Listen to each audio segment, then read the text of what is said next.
I'm Marc Weber of the Computer History Museum, and I'm here with Mitchell Baker, Chairwoman of Mozilla. And thank you so much for doing this interview. Thanks, Mark. I'm happy to be here. The museum has been a bright spot for a long time, so I'm honored as well. Thank you. As am I. So start with a bit of your background. So what is your full name, and when and where were you born? My full name is Winifred Mitchell Baker. My mom was a little eccentric, though, and she never wanted me to use Winifred. So it's my first name, but in her mind I was always Mitchell, so that's what I go by. And I was born in Berkeley, in California, in 1959. And tell me a little bit about your family and where you grew up. I grew up in Oakland, so the East Bay across from San Francisco, borders Berkeley. My parents were both born and raised on the East Coast and moved west, as people did in the 50s, where it seemed starting a new life. They were each eccentric, and each had their own view of their world and really clear opinions, and I think some of that has rubbed off, actually. So what, eccentric in what way, and what did they do? Well, my dad was a classic entrepreneur, not a Silicon Valley venture-backed kind of entrepreneur, but sort of more classic American solo proprietorship, was happiest running his own business, preferred to make mistakes on his own than to be told what to do very much. And my mom had a range of skills. She was unusual for the women of her generation in that she went to a professional school. She was a graphic artist, which I learned later was pretty rare in her generation, and had some significant time in a career before I was born, also really rare. So her view on the world was always different, and she didn't quite fit into her demographic of her age either. And so they were two individualists, if that's a word. And my dad in particular was an iconoclast, and he loved nothing more than to take a contrary position and see what happened, which I actually think was valuable because we had years actually of very heated dinner conversations. He loved to talk politics and world events and take some contrary position and start a fight and see what happened. So I think that growing up in that setting of really active verbal debate, which would get heated but wasn't personal, has been very helpful, actually career-wise. And what sort of values did they have? Or him? I guess both. Yeah, I think I grew up in a setting where the underdog had appeal, for my dad in particular, almost across the board. And he was an early proponent of, I would say, equal rights and civil rights. I think a couple times he came home and told my mom and I he might have lost his job because he'd found something really offensive that one of his customers was saying, or when he had it, when he was employed by someone else, and that he had reacted and he wasn't really sure what would happen. And so he really was pretty focused on the individual.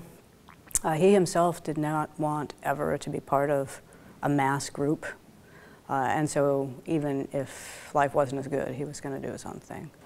So I would call them progressive. I would call them really focused on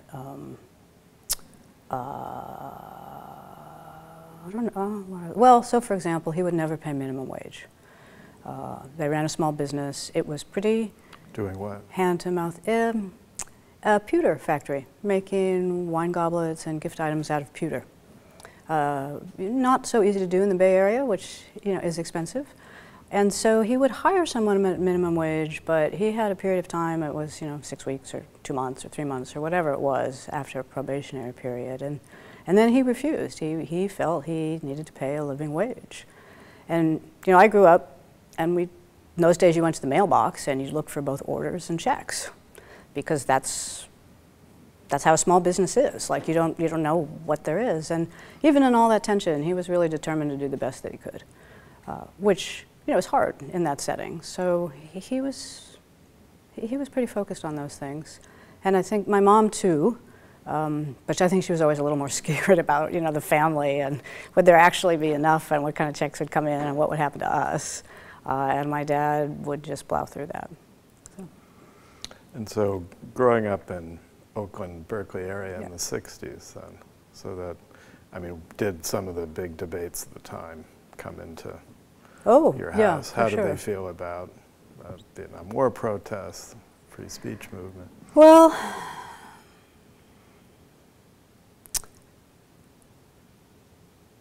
I think our family was probably an early convert to the likely futility of the war in Vietnam. And, I had cousins and in school and in the era. And so I think they saw that it wasn't going to come to a good solution, earlier than most. But they weren't actively involved with things? No, not at that point. I think they were probably past that era, and neither of them, protests are a group action, and neither of them were really big on going out and being in groups. Right. So I would say their actions were much more personal, and my dad would think nothing of, he had organized a tennis club, but bringing politics into it and alienating all of his tennis club buddies because it needed to be discussed and these things had to come out. But go join a group? Go play someplace where somebody else was maybe directing or no one was directing? Not at all. I have a half-sister who was really active in the women's movement early in Philadelphia, and she would participate. I mean, she was active in organizing those things, but my parents, no. And talk a little bit about what was your neighborhood like? What did you like to do as a kid? Oh, that's interesting. Well, my neighborhood was hilly, which I like. The houses, our house in particular, was pretty funky, built on the side of a hill. A lot of hill houses have drainage and problems and foundation problems, and the house changes every year. New cracks appear, the hill moves, the house changes, things roll differently. So it's a little bit eccentric, but very homey and comfortable. And I think through college, I went to college at Berkeley, actually grad school, law school in Berkeley too. But for most of my college years, my roommates and housemates in Berkeley and boyfriend and I would come home and have dinner at least one night a week over the weekend with my parents because the house and the atmosphere and the political discussions were pretty appealing. And I would say, my parents were actually good at having friends across a wide age spectrum. Both of them regularly had friends that were 25 or 30 years younger than they were. And so it was kind of a mixed household, in that way. Nice. Oh, and what did I like to do? I read. As a kid, I read all the time. And throughout many years, especially when my first set of traveling in Asia, you always had a book. If I went to the post office, I just read. It didn't matter how long the line was. And so I just read voraciously. In fact, I read more than any other person I ever knew until I met my husband. And I take it a wide range of interests in what you read. Yeah. And describe your school experience. What were your least favorite and let's see. favorite topics? School. Let's see. Well, that seems a long way ago. The first really thing that comes to mind for me is college, actually, when I started studying Chinese, which was an odd thing to do. I'm old enough, that was unusual then. And a kind of Caucasian person launching onto that with no background related to China at all was completely unusual. And starting in college for a language is hard, but that really captured me. It's an area where you have to do a lot of building your own database to be able to think very well. But once I had enough of the characters and the ideas, just the way the language fits together and the different ideas and how, a character has sometimes a very specific meaning, but in addition to that, often a kind of a range or a scope of an idea. And so when you put 2 or 3 of those ideas together, you get something more specific. And so that kind of puzzle piece of understanding how all that worked was really fascinating. I think I've forgotten. I was once pretty fluent, but I've forgotten most of it. I think if I had a lot of time, I might go back to that. And in interviews, you've described going to an alternative school at the Oakland Zoo. Oh, yes, yes. My time in Oakland, you know, the Oakland schools have struggled for quite a while. And the school district, there's a school up in the hills called Skyline, and that's where I went. And like everybody goes to school by bus in Oakland, because we just all did. And so you could sort of get all mixed up in the high schools, but the overall district and the quality of the education has really struggled. And I and many of my friends and acquaintances were really looking for something, I don't know, that involved us more. Right? And the school system had offered it at Skyline. They had a sort of school within a school. But my time at Skyline was pretty traumatic. That was canceled. A new superintendent of schools came from Philadelphia, Marcus Foster, I believe was his name, was assassinated when I was in like 10th grade. So bright hope for a new school system, murdered. You know, some of the buildings, even at Skyline, one of them burned down. You know, there's just a range. Like, I personally never felt unsafe, which is not true of a lot of people in the schools in Oakland. Like, my physical safety and the ability to learn, I was very lucky. But the school itself wasn't able to provide the kinds of things that would have made it interesting. And so we tried desperately to get a school within a school reinstated. And I think once the superintendent, you know, was killed, there just wasn't much space. And so many of us, probably, I'd say probably 30 of the people I was closest to found some way to do something else our last year of high school. And found some alternative or something. And I found, because we'd been going to the school board and trying to create, you know, a school within a school that made sense. And the city started a program, very interesting, drawing students from all the high schools into a particular program. So you would get a mix of geography, and that means often, you know, socioeconomic. But it was an interview only, first class of, I don't know, 30 or 40. And so I went and applied and did the interviews, and it ended up being at the Oakland Zoo, which lasted, I think, a few years. It didn't actually last very long. I think the alternatives got moved back into the major high schools. And so the teacher who ran it called it the Lyceum. That was his view of it. All the rest of us called it the Oakland Zoo School. And I did 4 of my credits. I still got a diploma from my standard high school, but of the last 6 credits, 4 of them came through the zoo school directly, and 2 of them I went over to Berkeley and did, you know, research and did particular projects. Most people had 2 classes at their regular high school, but I was able to skip that altogether and spend my time at the university instead. So that was really interesting. It was a really different mix of people than you normally get, all thrown together where you can't, you know, you're only a group of 30 or whatever. So, and it had a pretty strong focus on the environment, since the zoo was there, and the zoo also has some open space around it, so, or did then anyway. Yeah, I had some very similar experiences. And you got interested in East Asian studies there, or later on at Berkeley? I got interested in East Asian studies later on.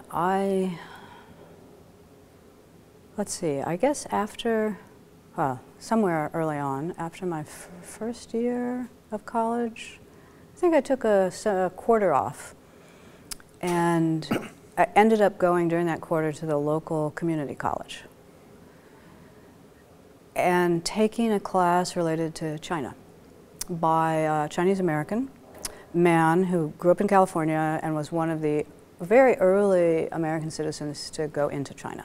So in that era, it was very odd and unusual, and you went through Hong Kong. There were no flights. It was before the rapprochement. And so you didn't find many American citizens who had actually been in China. So he had done that, and he had a class, and he combined readings about modern China with his trips to China, and it was a pretty optimistic view I think, of China. But it was fascinating to me because it was a society, like we're all humans, so human nature, there's a constant about human nature across the species. But different societies reflect it differently, and his stories about China were very different and overtly political. You know, this was still a period of time where people, even in the West, looking to China, studied Mao Zedong thought, and that was all a really very fascinating system, and that just captured me. And so I took that class, and when I was done with it, I realized, okay, like when I'm going to Berkeley, this is what I want to study. So. And then did you have exposure to computers in this period? Or? No, actually. I'm of that generation where you remember, you know, when your first computers arrived. And my first computers, you know, really came about through friends, and they were studying tools. So, gosh, probably the first computer I ever used was an old 8-inch floppy disk CPM machine.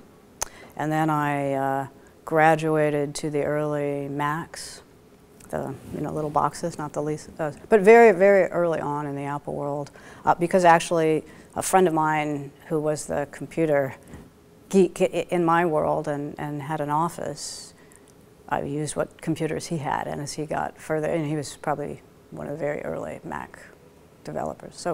So that came really early on, and for me at first, they really were the tools to get my schoolwork done, which is some less research than you would think because no internet, you know, but a lot of writing and note-taking and working with others and things like that. So that really captured me, and I think seeing the early Macintoshes was probably formative. You know, they were, even in those little boxes, they were sort of friendly and cute and invited you to come try things out. But yes, I started with commands and, you know, green blinking lights and, you know, command line stuff. And you went to China right after, or no, as part of your? A part of law school. Oh, that was much later. Okay. Yes, it was much later. And so what did you do between college and law school? Well, I actually worked at the university at Berkeley in the library for the Center for Chinese Studies, which was a really interesting place because there were 3 of us and the other 2, you know, native Chinese speakers, and the library had both English and Chinese language books. And so in those days, there was no way to make a card for the card catalog, you know, pre-online, you know, ease. And the card catalogs, there was no way to make them in Chinese. You couldn't buy them, you couldn't order them. And so all of those were made by hand. And our head librarian would get a book and he would figure out how it should be categorized and what the numbers and what the topics were. And he would scrawl something out.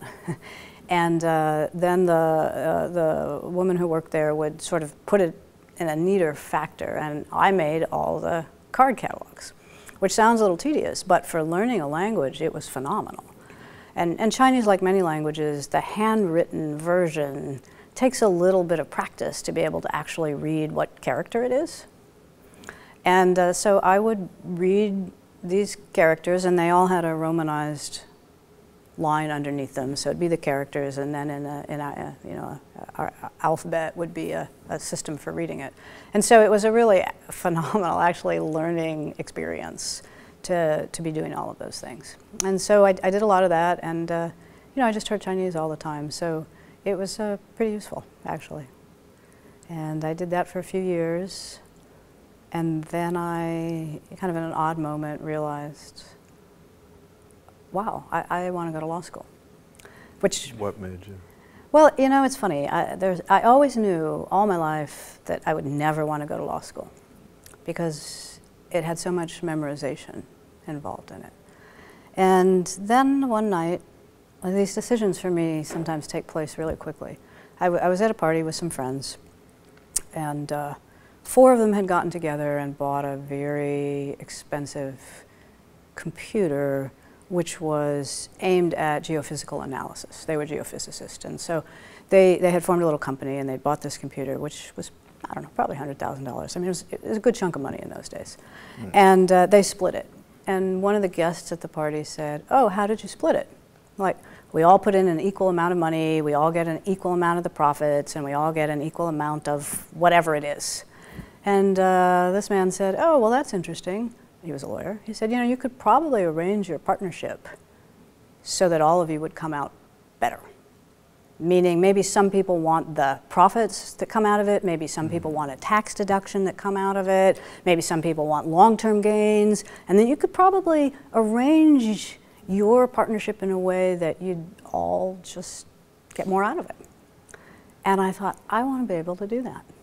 Not in taxes particularly, but just in general, to take a setting, a statement, a relationship of people, and be able to figure out how to organize it so that everybody comes out better. Like, that's a pretty awesome thing to be able to do. So I thought, okay, I want to go to law school. And you know, things were less formal in those days. It happened to be in the fall. That was lucky.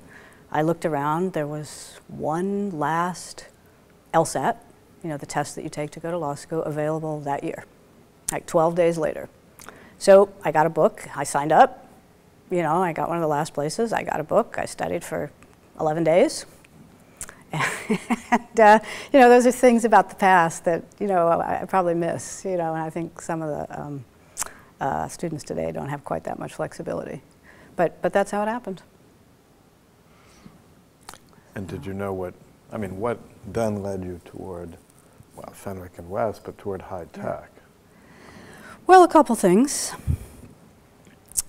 I am always drawn by, like, the network and connecting things, building things, and so Silicon Valley is doing that. And I was also looking for a law firm that had something going on related to China, which again today sounds really odd, but in my era there were almost none, maybe 4 or 5 in the country actually, you know, 1 or 2 on the East Coast, 1 in LA.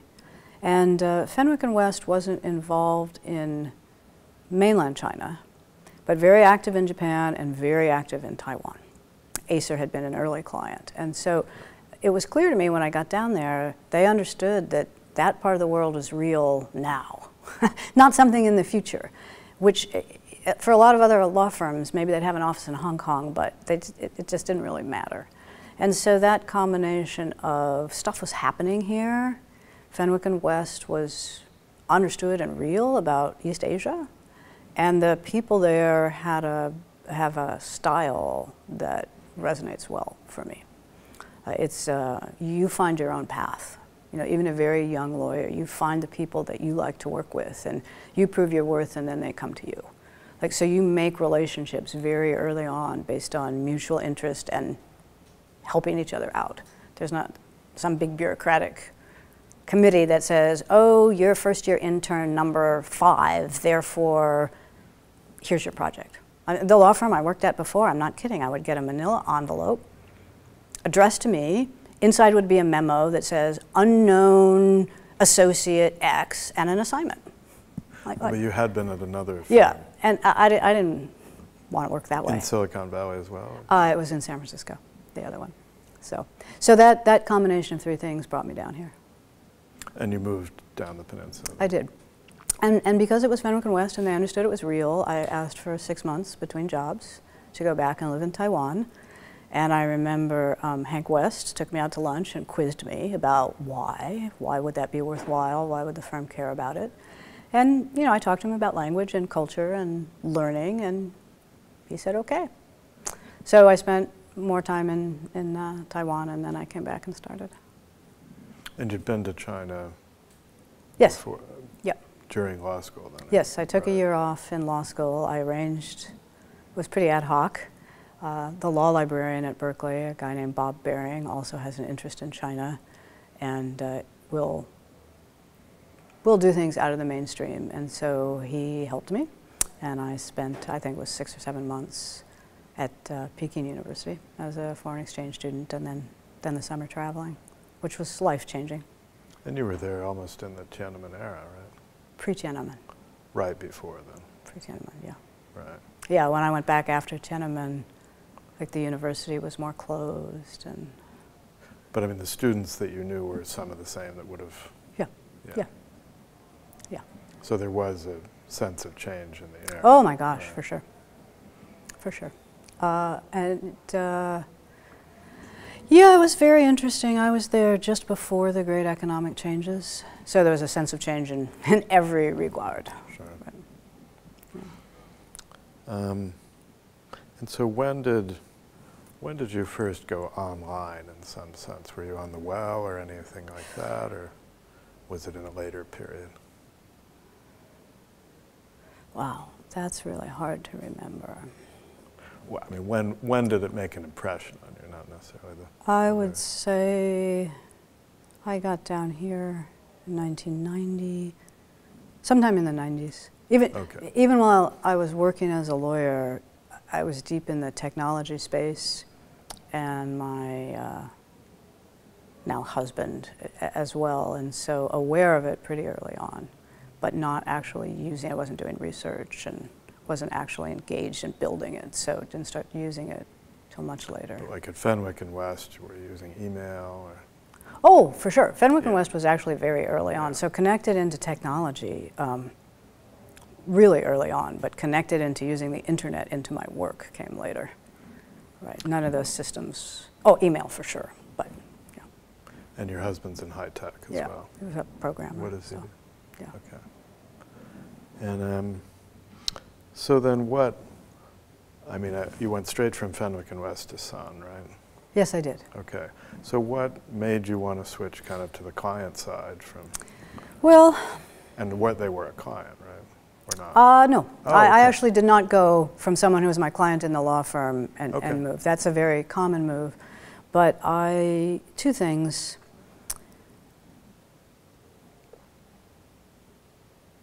Well, in hindsight, I've learned from many of my clients that I was a very good service provider. They liked having me as their lawyer, and they felt like they got great service. But I think as my core personality, 100% service all the time is not actually my sweet spot. And I found myself struggling because when one client would call, the work for another client, it's irrelevant, right? And so the kind of prioritization was very hard. And I found myself saying, yes, of course I'll do that. That makes sense to me. While inside I was screaming, saying, literally sometimes you would know that's the midnight to 2 a.m. shift that I just said yes to. And I felt like I wanted more flexibility in that part of the process, on the one hand. And maybe if I'd stayed longer, I think techniques for doing that may be better now. Maybe it was my own failing that I didn't figure out how to solve that in the law firm. But also, I'm really interested in the puzzle pieces of how technology fits together. What does this piece do? What does that piece do? What's the product? Why are you doing it? How does it connect to these things? And law firm vision gives you pieces of lots of things, but I really wanted to have a deeper role in a coherent, ongoing technology endeavor. To feel you were building something. Right? Yeah, exactly. Yeah, and it was a geeky job. I mean, in that era, Sun had a software division for the operating system, Solaris, and it had another software company run by Eric Schmidt, as it turned out, called Sun Technology, Sun Enterprise, STE, whatever. And it was, compilers and developer tools and, pretty deep into the build software space. They were productized, but they weren't consumer products in any way. So that was a really interesting, informative phase. I learned a lot there. And your role there was? I was a technology, deal, IP, business lawyer for that company. That for STE that part. division. Yeah, exactly. Right. Exactly. And over time, it got increasingly integrated into Sunsoft. Was the company that ran the OS Solaris piece. So they got integrated, so I got a little bit of pretty small group. STE was much smaller, really deep in the technology, but also big company. How does the law firm, or how does a service organization work across a large company with many different divisions or product lines? And that was actually quite helpful for Netscape and Mozilla. And Java was sort of yes. getting going in that period, but did yes. you have any exposure to that? Oh yes, the very first contract arrangement that Sun did for Java was with Netscape, Yeah. i.e., and so me, and obviously the leader of the engineering group at the time. And so we went through months of trying to figure it out. And some of the technology was so new. And I take confidentiality really seriously. I think one reason why Mozilla as an open source project is stunningly good with confidential information is it's important to me. And so I remember when I was negotiating this contract, there were some new concepts about Java and bytecode and how the VM was handling them. And I'd go home and try to talk to my husband about the concept in general without giving away what was actually happening, because it was all really new and difficult. It was hard on both sides. I remember we had a version we thought maybe was there, and Bill Joy looked at it. He said, nope, that's not going to work for Sun, and it all really changed. And then we had another version, and I looked at it, and I said, that's not going to work for us. Like, if this is where we're ending up, I'm going to have to recommend to the management team that we not sign this deal. And so that changed, in the last week to get to something. And, I think all the clauses that were in there about not fragmenting, maybe they were the right thing for Sun, although they did not do that with Microsoft. But they were a big part of why we could never make Java work on the client. What's that?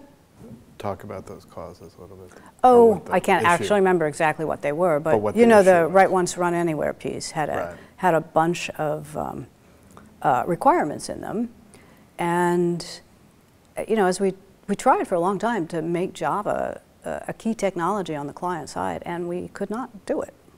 Right? And so maybe it's the nature of the technology itself, and maybe it never could have happened, but our experience was we just could not do what we needed to do with the limitations of the contract. And I don't think it was the technology, I think it was the contract, because when the Microsoft contract was finally made public in the lawsuit, those limitations weren't in it. So I assume that Microsoft had the same reaction, but somehow, things had changed in the years since we had signed our contract. And but that was after you were at Netscape, so talk about what took you from Sun to Netscape. Oh, sure. While I was at Sun, the early Mosaic browser appeared. And so I began using that. I think one of the first things I did was go find Peking University, which was actually online, 1993 maybe, like incredibly early. There wasn't a lot of background material, at least in English, but it was there. And so it was really clear to me, wow, like that's exciting. And it's one day at Sun, I got a call from a lawyer I had worked with at Fenwick West, and he said, hey, there's this company, I have a friend over there, she's the lawyer, I think she was 6 or 7 months pregnant, it's a new company, it's got the guys from Mosaic, I think you'd be happy there. And so I said, well, that's interesting. And first, I guess, talked with the lawyer, who really was 6 or 7 months pregnant, and then went and talked with Jim Clark, who was the CEO at the time. And that went well. And I knew there was tension when I got there. It was clear, which turned out to be this ongoing disagreement with the University of Illinois. So I could see that, but... But when did you go? When did you first talk to Netscape? They were already Netscape, or no. This would have been November of 1994. Right. Yeah, really. And in fact, in a funny thing, I sent my acceptance notice to Jim from a fax machine at the Friendship Hotel in Beijing, because I happened to be back there. So that to me was a funny sort of circle. And so it was interesting. Like, it was clearly fascinating. It was something new. I'd already seen what a browser could be. Very drawn to it, like new things. Like, I'm probably like a little insatiable for new things. Some people, when they have a feeling of mastery, it's time to really dig in and enjoy it and love it, but that's when I want to go do something new. So I was drawn to it on many levels. And also, I think I wasn't worried about what I would do if it didn't work out. there's one good thing about Silicon Valley. One truly great thing is there are a lot of jobs here, and people, even people at Sun whom I was leaving, they were very clear, we value you, and we don't hate you because you're leaving. That's what happens here. We think there's a spot if you want to come back. And that's a very special thing about Silicon Valley, because I do run into many people, a few here, but mostly elsewhere, and leaving is sort of so traitorous that you're done there. Whereas here it's, you have some personal relationships to take care of and so on, but the idea that you might come back and you might have learned something, or you might try something and either it was a mistake or it didn't work, or it was great and you're coming back and bringing new things, I think is one of those intangibles about this area that makes it so successful in the long term. Definitely. So I went. So this was before all the legal stuff with NCSA then? Well, it was before the hardcore all day, all the time stuff. It was after the 0.9 Mosaic release and pre-1.0. And so when I got there, there was clearly tension, but that went way up. And the outside counsel that was helping us sort of moved in full time. And eventually Netscape filed, I think, a declaratory judgment. Because it was increasingly difficult to talk to people about the product, or in those days, of course, there were still sales. The browser wasn't free, and so all of those business arrangements were being impacted by the question of, do you actually own it? Can you actually make this deal? Right, and a lot of it was around the source code. Well, I think a lot of it was probably around the nature of the product, right? Like the source code was different, like recreated, but it was a product doing a similar thing by the same team, and I think it was difficult, emotionally difficult to get to the point. Well, that's how Silicon Valley works. You go way back to Fairchild, right? That's the way it works, and that it was really different, and that it can be completely recreated, and there was no copyright violation. I think it was just difficult for the original folks in Illinois to actually kind of internalize all of that. And there was the settlement, which I guess, is that still confidential? Is that? I don't know. I don't know. Because I interviewed people back in, would have been 96, 97, and it was very fresh. And yes, that's right. Tully and various people couldn't talk much about it. But right. I actually don't know. I have been, I don't know. Because if there's anything more I would certainly be interested, if there is more that can be public. Yes, actually I haven't really followed it. I did once run into someone who was on the other side of that, either at Illinois or at Spyglass. I can't remember the person's name, and I can't remember exactly where they were. But we compared notes, and it really was astonishing, their experience. Like, I knew what we were saying out of Netscape because I was involved in it, and yet what they heard. Or maybe it was someone in Illinois. It was just three parties, very messy, lots of emotions. Those things are often messy. Sure. But the upshot was you gave up the Netscape, gave up Mosaic as part of the name. So I have to confess, I don't remember if that was part of the settlement or not. So clearly we changed the name to Netscape, but I don't know if that was the settlement or for other reasons. If don't say anything you don't feel you can, but so there was money from one side to another? I really, I know it sounds funny, but I really don't remember. Okay, fine. I really don't. At one time, it must have been totally top of mind, all of those details, but not now. But for a while, that was a real dominant effort. For sure. Yeah. Like if I had been a rational person making a reasonable career decision, let me say that. I don't think I'm an irrational person. If I had made that decision based on like the chart of potential problems, it was a pretty risky job to take. Because there was a real existential fear. That's right, because it's a startup with an IP issue that is fundamental to the entire scope of everything it's trying to do. So. And did you know that going in? Probably not. I knew there was something there. Okay. But that's also interesting, isn't it? Yes, it is interesting. And the Silicon Valley is a good place to take risk. Like, but I mean, did you find that exciting as well, going into this?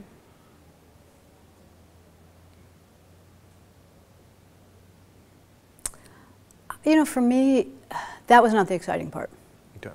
Right. It was the possibility of what we were trying to build that was the exciting part. So that was there, and you know, high stakes and high pressure, but not a draw per se. Like, I was not a litigator. It's not the thing that I'm really drawn to. So talk about the kind of the vision that did attract you, and what were people trying to do, and what excited you about it? Oh, a global network that general consumers, like citizens, can see and understand and interact with and communicate with. That vision, I probably had it in my head before. I think there are probably science fiction books that have had global networks long before we actually physically had one. And so I think starting to see the beginning, like that could be real. And here's the beginning of it, was just mesmerizing. And also when you get there, because it, overused phrase, paradigm change or step change. Like there wasn't something like it before. There was no commercial internet before. There was a tool for developers and scientists, you know, command line tool and so on. But it was all new. And what's better than that? So an entire, not just industry, but connected life, like took a giant leap. And Netscape was at the very center of it for years. And so like that's worth taking some risk over. And the Java vision of kind of the network as the computer was very a big part. I mean, did you see it as also challenging the traditional computer industry? Well, as I mentioned earlier, Java was ongoing painful for us. Mm-hmm. So, like the Java piece, was that a vision for us? No. The network as the computer, wrapped up in Sun and our Java piece. We actually worked very well with Sun on pretty much everything else. Pretty much everything else. And in fact, one of the executives I met at that era is now at Mozilla, you know, running our mobile phone efforts as well. But I think I wouldn't characterize my vision of the network in Sun or Java or anybody else's terms. I think it was just the scope of the possibility of what could happen was so clear. And I remember early on, so it must have been, I don't know, 95 maybe, being on a plane and sitting next to someone and couldn't help but notice that the magazine article he was reading had the Netscape and logo over all the pages. And eventually I realized it was HTML, how to build a website, how to participate, how to get your hobby online, how to do these things. And when he got up, it was a Popular Mechanics magazine. And I was like, yes, right? Because now you have this technology which is easier to use and people can understand it, and you have view source, and you can actually get into it and see what it is, and you don't have this giant temple of learning. It's much easier to actually try things out and see what other people have done, and so that possibility of expanding access to the network capabilities was also pretty exciting.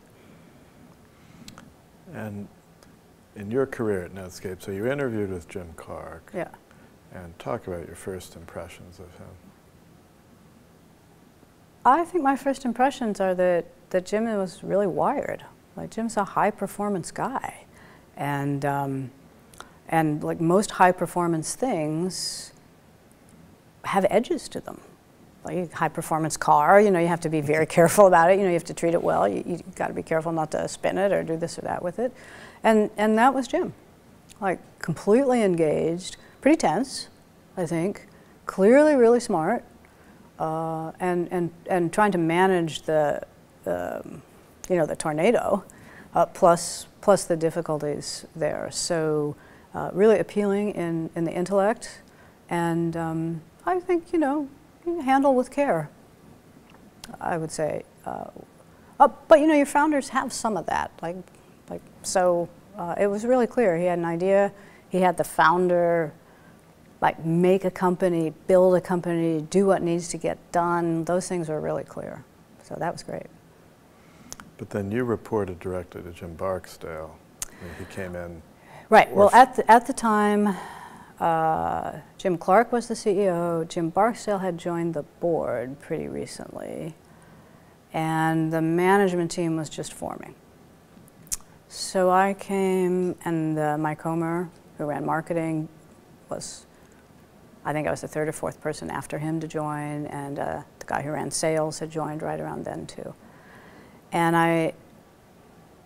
and so the woman who was pregnant, was on pregnancy leave, and so yes, I was running the legal department.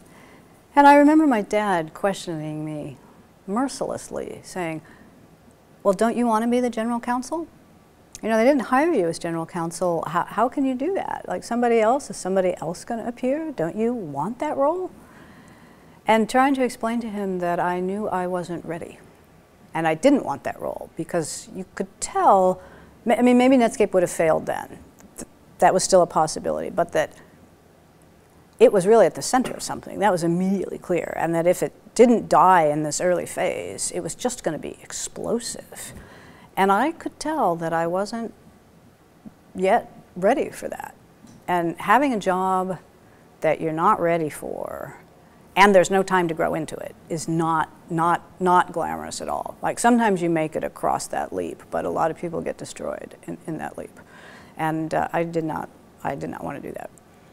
And so eventually, I was very fortunate, the person who became our general counsel, Roberta Katz, had been working with Barksdale before. And so they knew each other and they had a trust factor. And one very early thing that happened is someone, I think it was Microsoft, came to Mountain View to meet with us.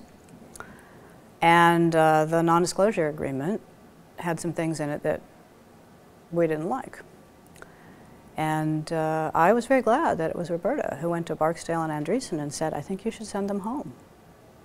Which, in that era, you did not do when Microsoft came to talk to you. You just did not say, we're not going to talk to you at all. And I knew that if that had been me, both Barksdale and probably Andreessen would be like, And then you had trying to prove yourself as well as describe what you think the business needs. And so having a general counsel that had already had the background to be able to describe what the business needs with that trust already established for a company like Netscape, I was very happy about. And they did send Microsoft packing. I don't know whether it got fixed after that discussion or not, but that discussion had to happen, to get to the right answer, and I don't remember.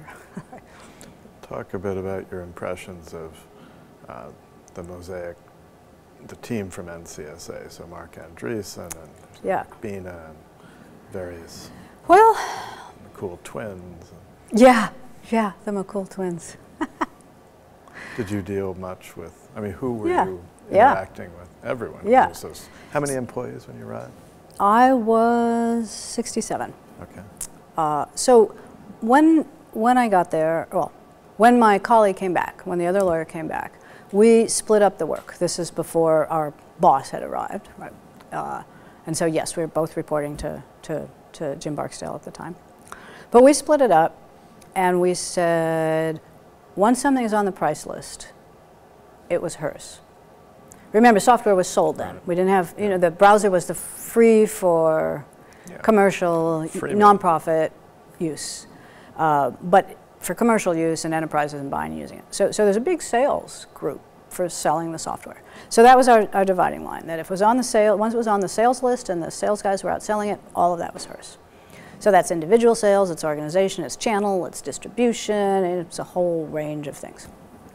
And anything until it was on the price list was mine.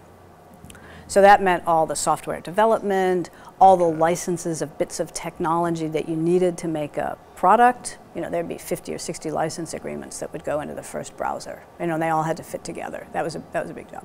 All the intellectual property stuff, from copyright to patent. In those days, the website was not a product. It wasn't on the price list, so everything related to the development of the website, so all the early marketing deals, all the early search deals, everything that related to any contractual agreement about what it meant to be online. That was all in my side of things. And that worked well for me.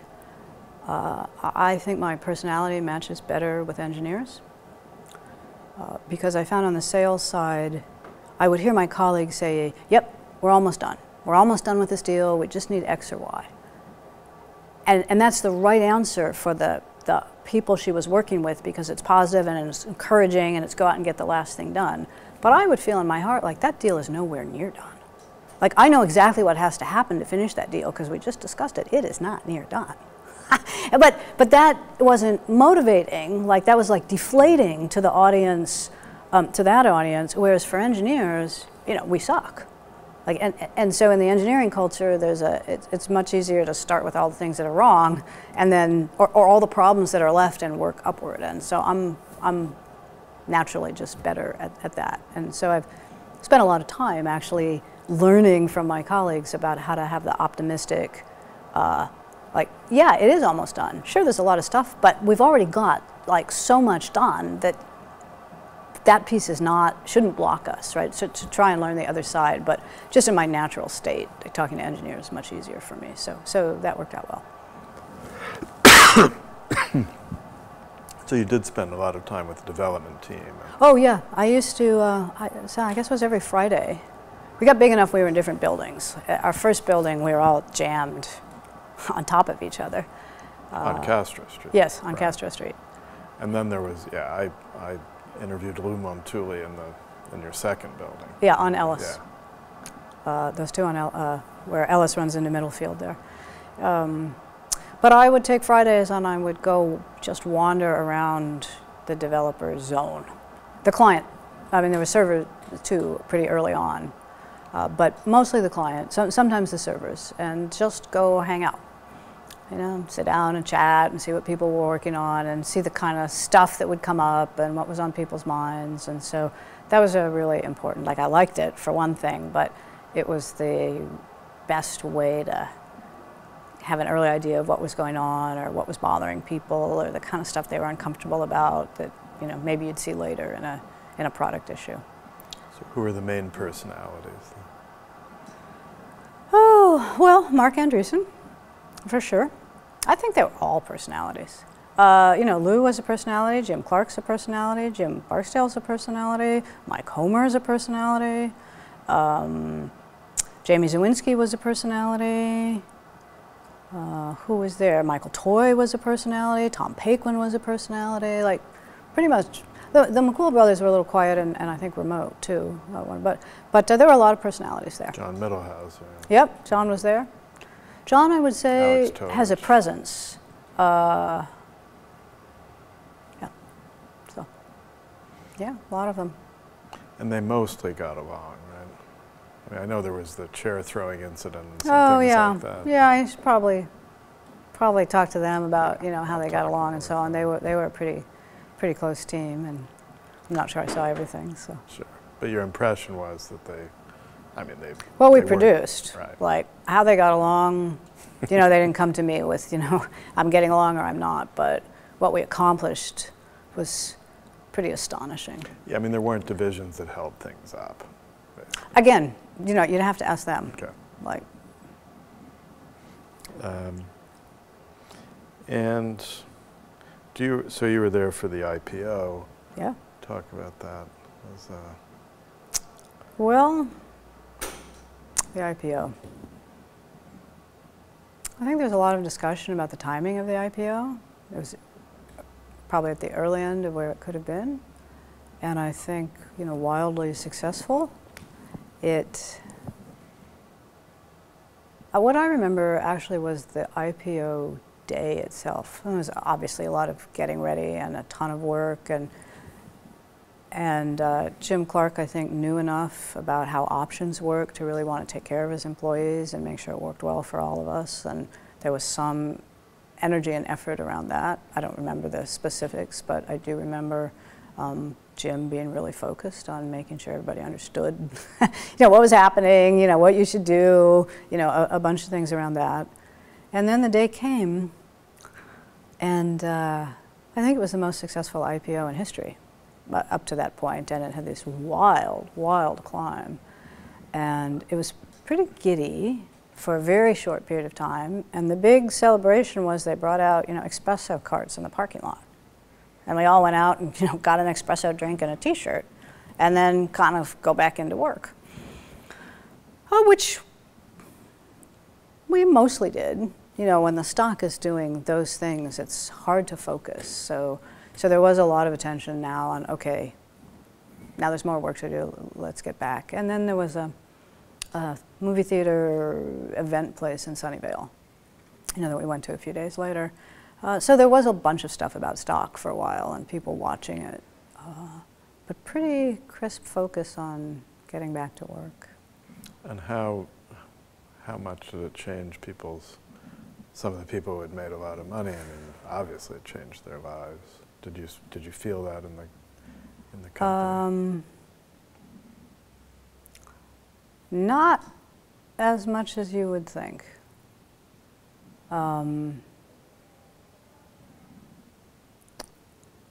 Yeah, we were all still working so hard. And the sense, that things could go wrong, like that you really do need to be focused. And, 1995, August 1995, the internet is exploding. And I mean it. Every single thing that happened in, 95, 96, 97 came through Netscape.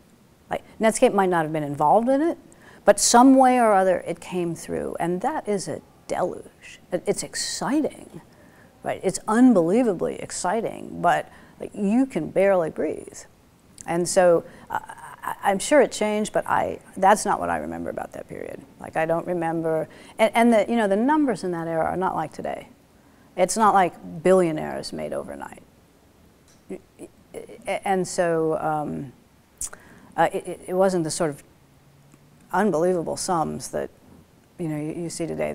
They were big for their time, but I just remember like the IPO accelerating the wave of incoming activities, which meant you were always behind, people were always upset with you, you always appeared arrogant, you always appeared like you were ignoring people. There was nothing you could do that was good enough to satisfy the requests for response. And maybe some people like that setting, or it makes them feel power, or glamorous, or whatever it is. But I think there were a whole bunch of us at Netscape who just felt like, wow, like we're not doing enough. So. And I did keep the T-shirt though. I still have. It's just a little white T-shirt with blue, and it's got the date on it. But I kept it because it's a big date. From the IPO. Yeah. Yeah, I interviewed Jim Clark in Switzerland, actually, in September that year. Yes. Right after, and I remember the excitement. Yeah, because it was in August. Yeah. And then the Microsoft, that's that was that same summer that Microsoft decided to pursue a web strategy as well and drop MSN. Choke the air out of Netscape, I believe. Right. And I remember him talking about it. That was the main fear already, was what was Microsoft going to do? Yeah, I think it's easy to forget now how completely Microsoft controlled the industry. Just what a presence they were.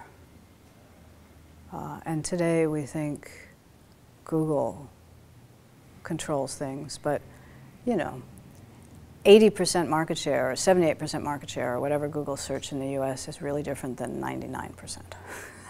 Yeah. And whatever percentage of people are using Google Apps or whatever is very different than the 99% Microsoft Office. And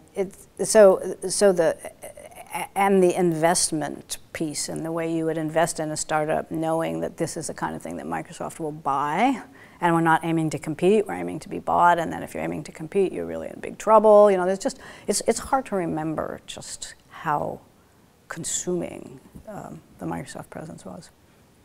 So you felt it all the time in some sense. Yeah. And so then, we'll talk a little bit about, so your 95 to 97 is all still up, and then it started to turn. Yeah. So when did you have the sense that maybe things are turning in your own work? Well, a couple things happened. Microsoft got involved. in the industry. And you have to credit, Bill for turning a giant company effectively. So a couple things started to happen. Weird stuff started to happen in the business that we didn't understand. Like weird reactions among our customers. And it took a long time to figure out what was going on. Right? And those things later became clear when the Department of Justice filed its antitrust action against Microsoft. And then the things that we had been experiencing became much clearer. But we didn't know that yet. And all we knew was that weird stuff was happening. And many, like, the sales team would be in a conversation with a big customer, and they'd start to say weird stuff, or we can't do that, or we won't do that, or the economics don't work, or weird stuff. And exploring what the economics are for your customers is a big part of that cycle. How do things work? And then you get to a dead spot, like something's going on. And if you go back and read the materials from the lawsuit, it becomes clear that Microsoft had some business practices. If you do X, we'll do Y, which there's no way to compete with. If you have 99% market share and you're doing Y with that product, like that's a pretty powerful lever. And so first Microsoft, so we began to experience that. Any particular clients that stick No, out in I'm your memory? not. Okay. There's probably materials in the lawsuit. We could go back, but as I said, like those things I take really confidentiality and stuff. I'm not. Really, like, so, Please, anything I ask that you think is not. Yeah. Okay. So that was happening, and Microsoft had a long history of taking interesting and useful things and putting them into the operating system, and taking the economics out of parts of the industry. You could probably name 15 or 20 or 50 or 100 ideas or categories of companies of which that was true. And so you might say, great, that's what the operating system should do. Like, we do whatever we think is best for our clients. And then you might also look at the effects, and as it turned out, the DOJ looked at that, plus their business practices by which they accomplished these things, and decided all of that together was illegal. So that piece is going on.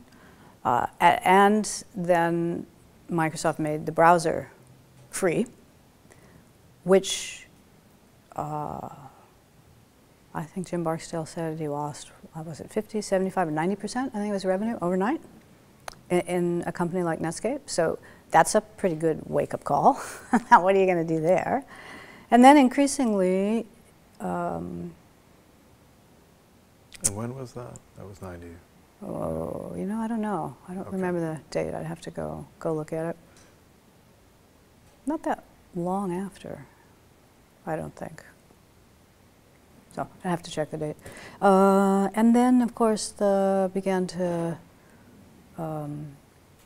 describe the browser as not a product. It's just part of the operating system. And so all of those things, living through them, you can see what a threat those things are. And then somewhere in there, I think Netscape faltered in sort of product quality for a bit. And so I think it was IE3, was that the right one? That was the really good one. Right. And so there was a period when Microsoft produced a really nice product. So I don't want to take that away from them, I'm not denying that at all. It's just hard to compete both with product and with the whole business process illegal activity piece, like rolled in one. And so then you could see market share going down. And we knew it was going to go down because it was the first browser, so it had like 99% market share when you start. So you expect some of that, but it became clear that there was a lot more going on in there. And eventually, that's when the open source piece emerged. And Apache had also cut into the server side, but that was not a significant part then.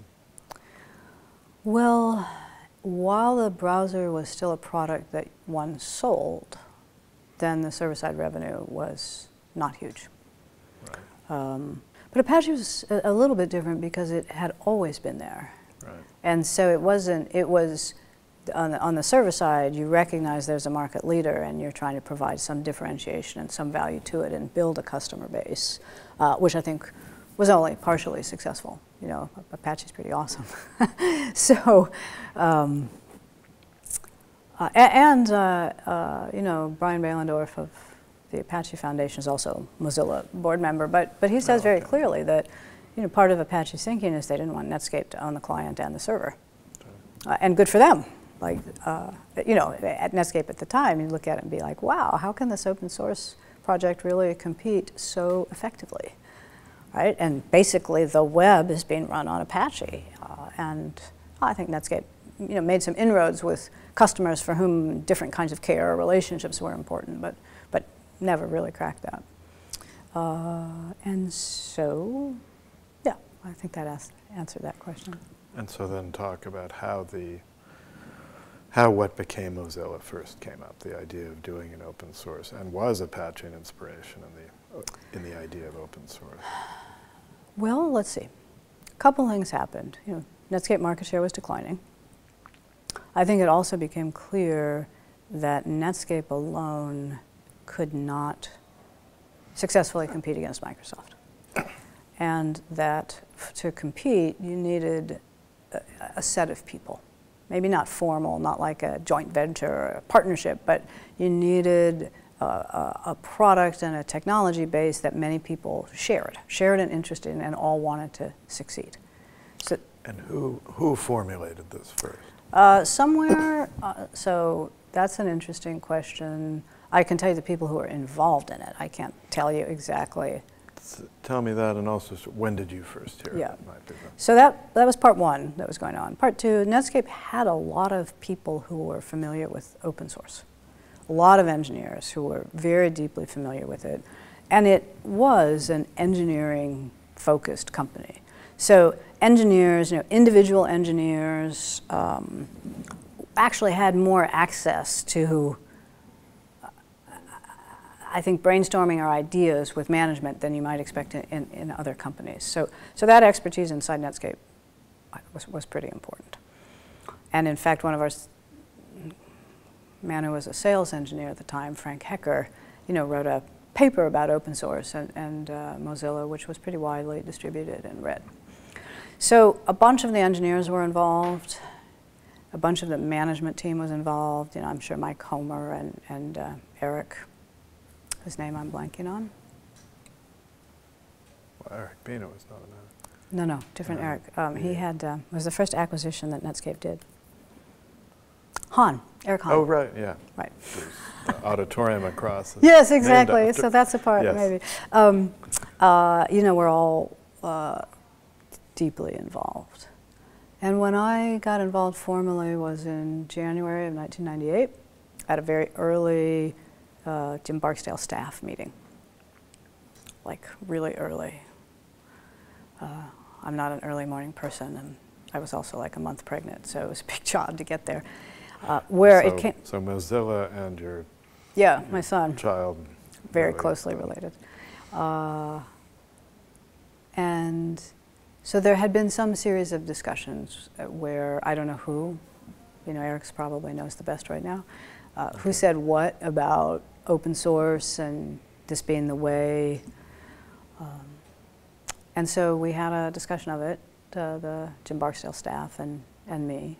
I think Roberta was always very clear if it involved technology or product or source code. She didn't try to do my job, but she didn't feel the need that because she was the GC to act as if she knew that everything that I knew.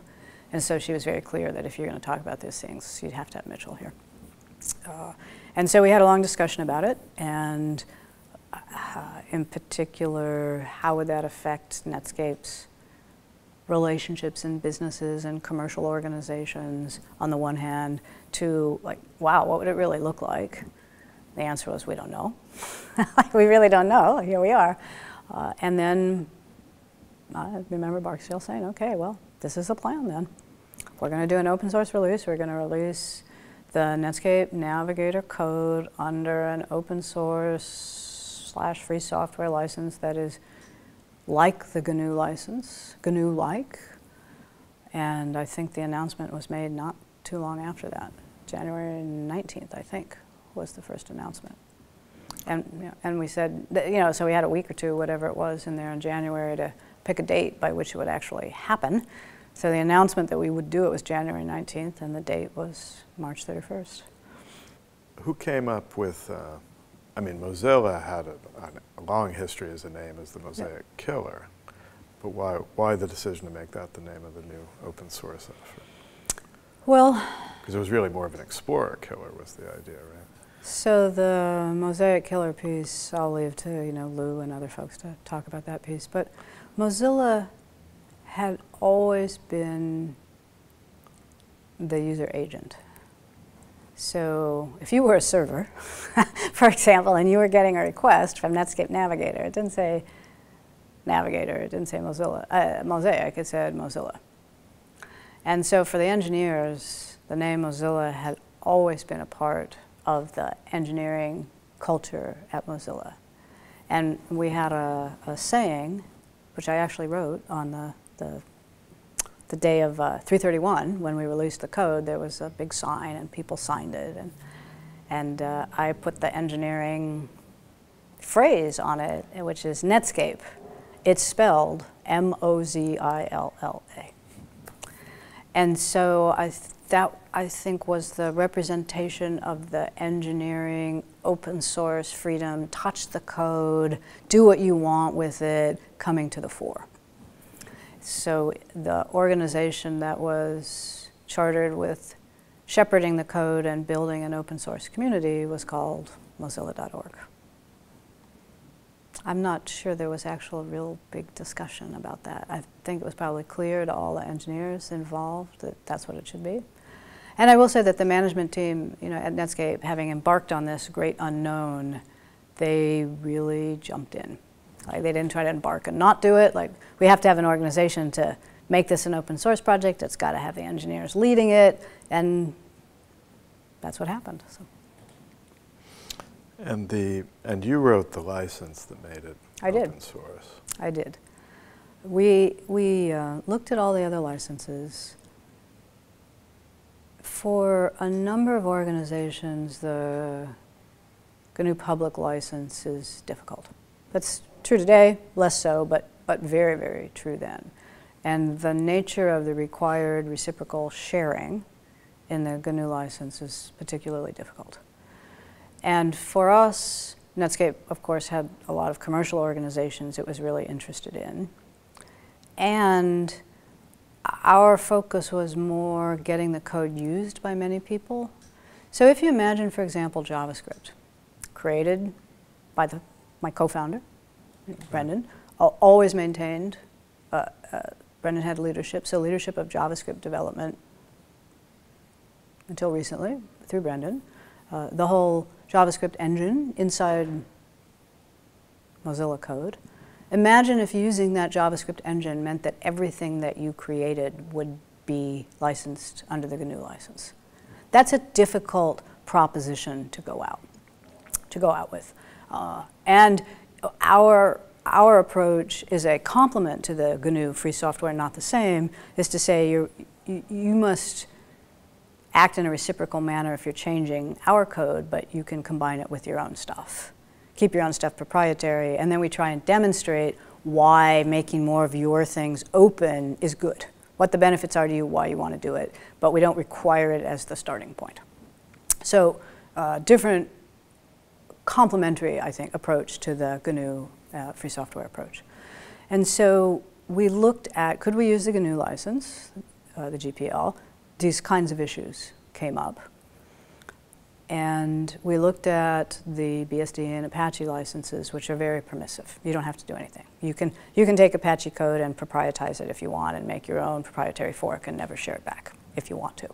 You share back because the logic of the development convinces you. And we looked at that one as well, and we found, because there's a big organization at the center, it was Netscape then, you know, people wanted some commitment from the organization to continue to share. There was a sense if we used the BSD license or the Apache license at the time, then everybody would be committing things that Netscape or some other big organization who was using the code could take and privatize. And so we wanted the code to be easy to use, easy for people to pick up and use in their own products, and to show a level of reciprocity required for an understandable scope. And so I wrote the MPL, which I think of as the highlight or pinnacle of that, of my time as an attorney, actually. It's hard, you know, and the GPL is also a remarkable document, but it's hard first because of the concepts, but also because every person can have every different role. Usually when you write an agreement, you're you and I'm me. And you're selling me something or licensing me something, and I'm receiving it. And I might license you something else back, but it's identifiable and we know what it is. But in these public licenses, that's not the case. You could well be a contributor to a code base and also a recipient of everybody else's contribution. And so trying to write something where you have no actual fixed starting point is actually pretty complex. And so it was actually a lot of work. A lot of people were flat out told us it was impossible. We had 2 months to figure out what license, write it, get it reviewed. We had public reviews of it, revise it, you know, figure it all out, do all our due diligence, get all the terms right, make it work in 2 months. And I don't, for example, don't think I could do that today, but I could do it then, and I did it then. And you certainly had a lot of help from the team and the engineers. So we had a mailing list. You know, Mozilla's old enough, I don't know if it's archived anywhere. 331 was the mailing list, and early drafts of the license went out to that mailing list and to the free software and open source communities, and we got a ton of review, and I'm actually proud of it. It's a good license, and I'm proud of it. I'm also pretty proud of where the other licenses have gone. Not proud in the sense that I was involved or I did them, but as a member of the open source sort of free software FLOSS community, the GPL has been revised, and so it's got some things in it that people either really like or don't like, but it's certainly been modernized, and the Apache license has also really been updated and modernized. And it's a much better license, I think, for protecting the free software and open source communities. And we have managed to harmonize a bunch of clauses between them, you know, patent clauses, defense clauses, so that it's easier to, you know, combine code, especially Apache and Mozilla code. So in the early days, there was a lot of fighting over licenses. You know, within the tribe, there was just lots of fighting, and I think we've come a huge distance in the last decade. I mean, on the data side, there's been Creative Commons. Do you think there's been kind of cross-pollination? Oh, yes. I think a lot of cross-pollination. Probably the question of data, we have a ways to go to understand licensing pieces, because what Creative Commons doesn't yet cover, and which the rest of the FLOSS community hasn't yet covered, is what about data about me? Creative Commons is when I create something, how do I choose to share it, if at all? And then there's this whole topic of data that is created about me or gathered from my activities, and what happens to that data, and can I actually know what it is? Can I see it? Can I change it? Can I control it? Those are unanswered pieces. And so early on there was a free software and open source definition of what was required, and I think for the data about me we need that as well.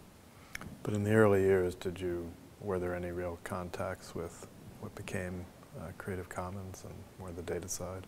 These are separate. Oh, let me think. In the early years, Larry, gosh, I'm trying to remember. Okay. I can't remember my first conversations with Larry. Because looking back, it seems quite parallel. Yes, yeah. Yes. Well, one of the things that did happen, of which Firefox played a part, was the validating the idea of open or sharing across, you know, as a possibility across a range of activities.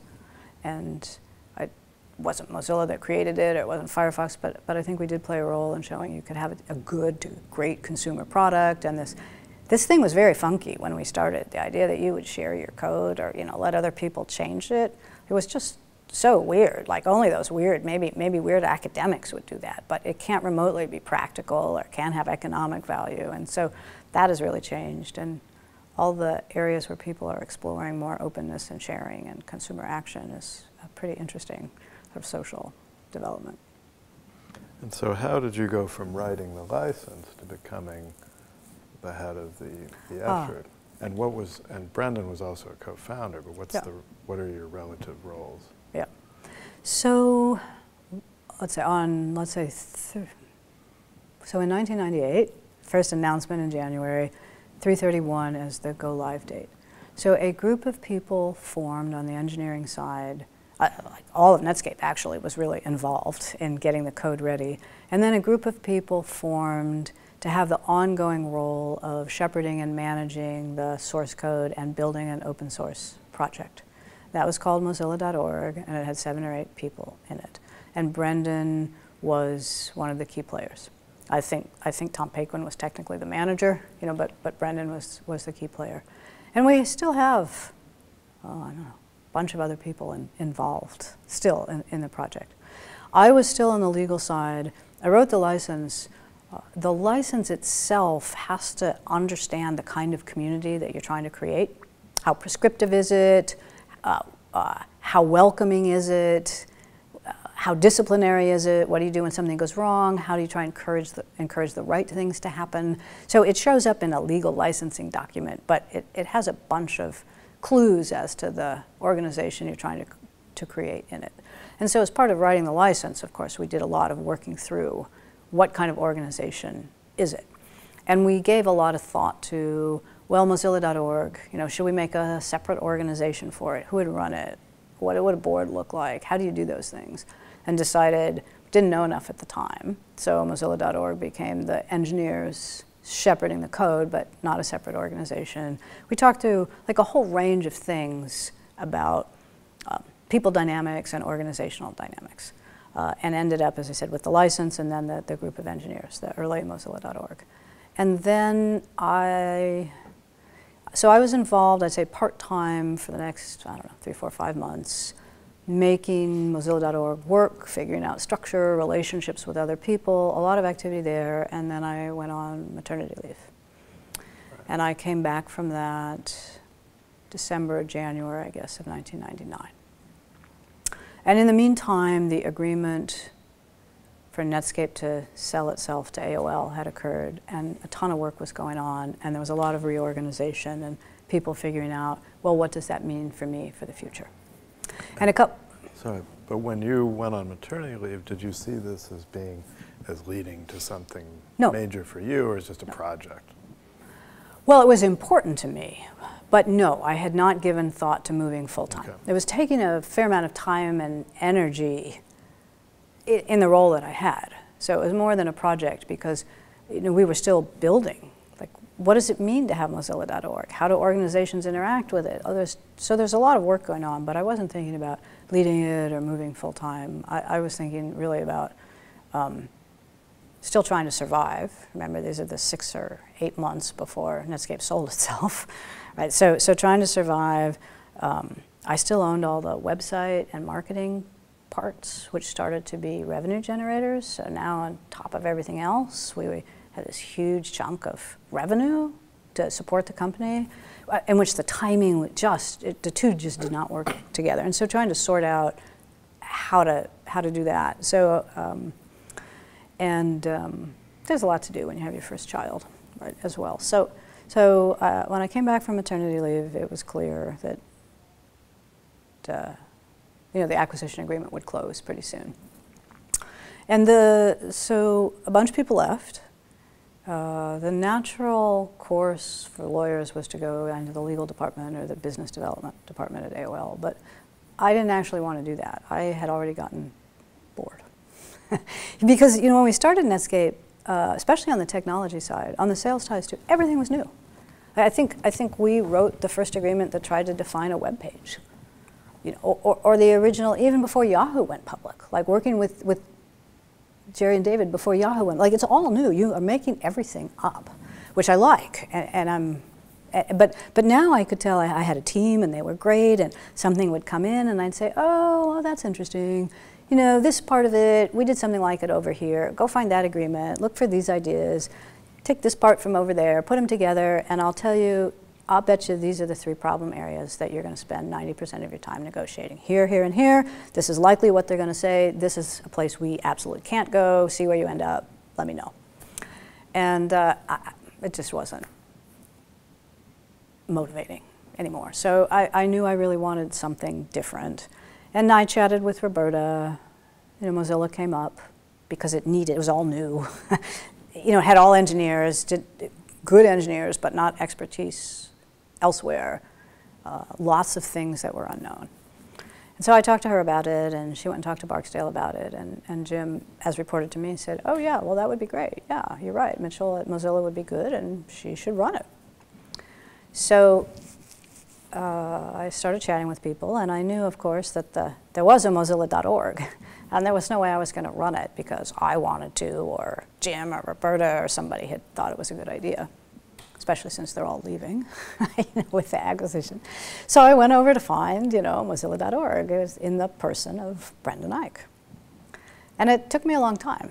You know, Brendan often doesn't sit in the cube that, or in the area that has been assigned to him. You know, he moves around. But I did find him, and we had a discussion. And Brendan was at that time the acting manager. The person who had been there sort of managing it, I think, had also left or was leaving. And yeah, I think he knew that he wanted to be doing engineering at that point and leading Mozilla.org. And so it took him, I don't know, maybe an hour. We talked. I mean, he knew me because I'd been in the engineering world since he'd come to Netscape. Well, related to it, not deep in the middle of the engineering world. And so it was either our first or second discussion. He said, okay, that sounds good to me. For you to run it rather than him. Yep. And then I knew we were set. So it was hard. You were still a domain owned by Netscape. You were not. We were. We were. And so I moved over, I think, full-time officially probably in January of '99. And the deal closed not that long after it with AOL. And Netscape management left. You know, now we're now part of AOL. And my manager at that time was a guy named Bob Lisbon, old-time Mozilla VP of Marketing, helped launch Mozilla.org. He's currently on the Mozilla Foundation board, still a deep friend of Mozilla. Old-time Netscape. I'm sorry, Netscape. Right. Netscape, sorry, yeah. So I moved over there, and it was quite hard. At the closing of the acquisition, Jamie Zawinski put up kind of a challenge to AOL, saying, hey, Mozilla is here, like, confirm you're going to leave it. You're not going to mess with it. I don't remember the exact language, and they did. So that was good. But you know, the integration process was really, really, really hard. And you know, for AOL, they were doing a lot of acquisitions. I think Netscape was a big one, and they were pretty focused on it. But this little Mozilla open source weird thing in 1999, like, what has it done for you? I don't get it. And so I don't blame them. Like, we're a tiny oddball thing that they can't see any impact from that somehow has a stranglehold on the mind share of this whole client division that they bought. And so, you know, we all tried, and for that period, I would come home like almost every day. My husband would ask me, you know, did you get fired yet? I say, nope. I say, did you quit? Nope. How about Brendan? Did he get fired? Did he quit? And one day I came home and I said, well, I don't know. I think Brendan might have quit, but I'm not quite sure. And we had gotten into one of these discussions where the open source logic was to do one thing, and AOL didn't really understand it, and they said, no, you can't do that. Something about an open source project. And I can understand from their point of view, like, I don't understand it, it's risky. It must have been about AIM, you know, the messaging service, you know, where they were dominant. And it's risky, and I don't understand it at all. It's weird. Why would I say yes? You know, from Dulles, that would make sense. And their browser was still around in some form, right? their own browser. Oh yes, that was still around. But this was more about something else, messaging. So I understand why they said no.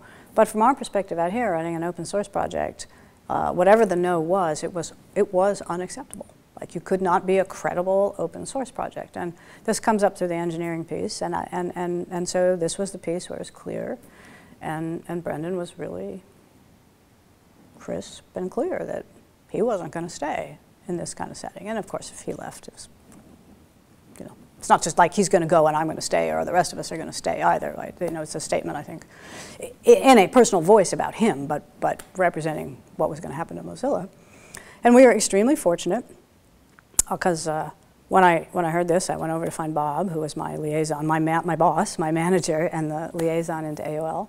And Bob understood Mozilla, and I happened to go find Bob as he was on the phone with the execs from AOL, trying to explain to them why they could not say no.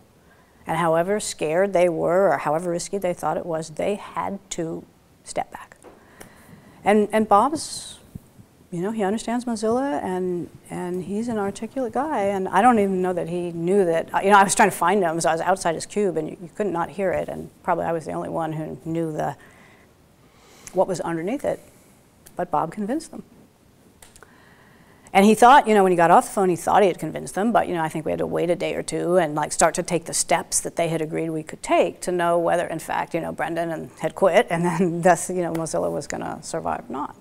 But Bob managed to convince them, and they stepped back far enough for us to do the things that an open source project needs to be able to do, and we went on.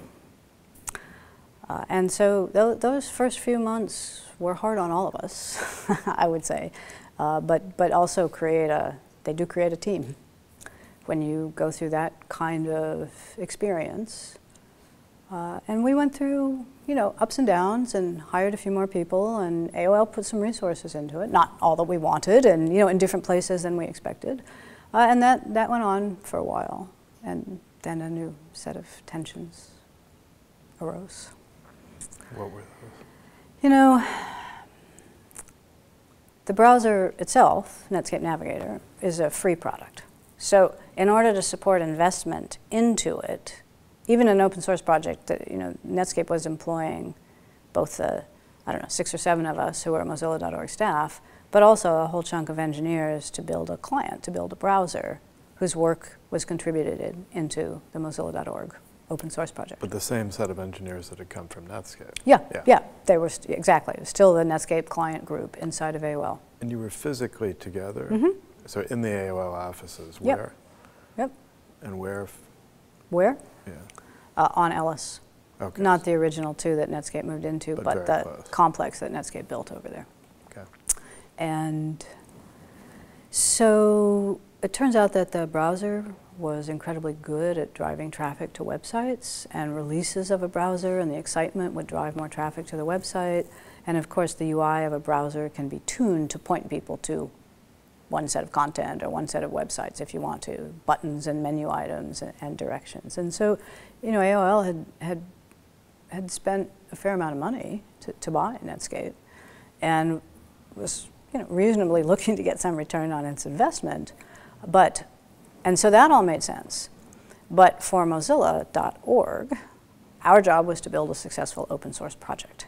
And we were not trying to build a project that benefited only AOL, or where the browser's sole purpose was to drive traffic to AOL websites. That was not the charter that we signed up for. So you had what was an inherently unstable setting. My charter, as I saw it, did not align with my boss's charter, right? And my manager, you know, is much more connected to AOL and is responsible to AOL for his or her own goals and delivering things from the organization. Like, there's a, you know, a management chain, and I'm, in theory, part of it, but asserting that my charter is very different. So again, if you were applying a very rational cost-benefit, what's likely to work analysis, you would not have taken the job that I took. Because that setting is unstable. Like, that just can't last forever. And we began to have real difficulties. You know, and the management changed a few times, so it wasn't Bob anymore. And my direct manager, you know, I was supposed to deliver value as part of her job into AOL. And we ended up having just head-to-head fights. Well, I mean, as peers. When we were peers, we would have head-to-head fights. And she would say, the engineering of the product or the release or the process must do X, because that's the only way we can get this stuff to happen that AOL needs to happen. And I, representing the open source project, would say, we're not going to do X. Like, I'm here to build an open source project, and we're not doing that. Because if you did things that were too much for AOL, you would lose credibility with, which stakeholders outside. For us, the open source piece, and the engineers, the people building the open source project. Like, let's put a button in the UI that does, I don't know, make up your service X. You know, how much in the UI is always a fight. Right? What is the user experience? How much do we explicitly drive the user exactly where we're going to make money from them? And how much do we have a general purpose, or you know, you put a wallet in, but it was only, I'm making this up now, but you know, you put a payment mechanism only tied into AOL, or you put buttons in the UI that only go to AOL things. So you take a service that's available more generally, and there was no search in those days, right. but a range of other things. And so having the idea that AOL would make all those decisions about the product for the benefit of AOL alone, for us, was a blocker. And I'm not saying that AOL was wrong from their perspective, but as I say, that the two charters were different. And there were a few issues that contentious, probably 3 or 4 issues that were that contentious. A second one, it seems funny, but was the engineering process. Who could check code in? How good did you have to be, and who decided you were good enough to be able to put your code into our product? For a lot of organizations, that should be made as, that's the hiring decision. If we hire you, we've hired you to code for this product, you have to be able to do your work, but we're over here saying, hey, not good enough. Like, your hiring decision may be great, they may not be great. Like, we're not involved. You know, if you hire someone, that person has to prove in the open source way through peer review with his or her peers that his or her work product is good enough to go into the code. And the hiring manager is not a peer. Maybe your hiring manager was a coder in this area and can make that judgment, but very likely not. So that was another huge fight, control of the actual source code tree. And again, I understand the management perspective, but for building a real open source project that was going to attract a community of people that would be committed to it, you need some quality that's not, you know, so we had 3 or 4 of those fights. And eventually in a layoff, I was laid off. Part of a big layoff. When was that? 2001. September 2001. And I think the hope was that control of Mozilla.org and the code base would revert back to Netscape / AOL management. Because I wasn't there.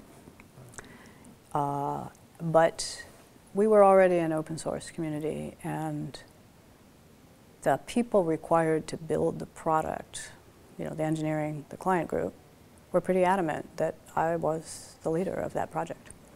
And not just the 7 or 8 Mozilla.org, but the however many, 100 or whatever it was, employees still employed as part of the Netscape client group were clear that the vision of the product that they were there to build and that was going to motivate them to get this product built was the vision that I represented, Brendan and I, and the vision that Mozilla.org represented, and I was still the leader in their minds. And so I ran Mozilla.org. That's not right. I functioned as the general manager of Mozilla.org and the people. I mean, I did not run what Brendan did on the engineering side, but I kept that role as the general manager as a volunteer for a number of years. But your title of Chief Lizard Wrangler came then or before? It came way back in '99 when I joined. So with the original. Yeah, so I kept the title. In fact, that's what it showed up as this is a story I was told, but didn't participate in directly. You know, when you have a layoff, you show an org chart, and you've got whoever's acting. And so there was a box that said, you know, acting Chief Lizard Wrangler, some other name. And that didn't work. Right? There's only, at that time, you know, me. And so we... But how can you... This is something that's still owned by AOL. Yeah. So how can you be a volunteer manager of something within a company if they don't want you to be? Right. Well, you can be a volunteer manager of an open source project. And the key thing is AOL, Netscape, we could call it whatever then, needed its engineers to stay, to do work, to do good work, to be motivated. And the only way that was going to happen was if I remained chief lizard wrangler of the open source project. Their work, they're paid by Netscape, but the actual code they develop goes into Mozilla.org code.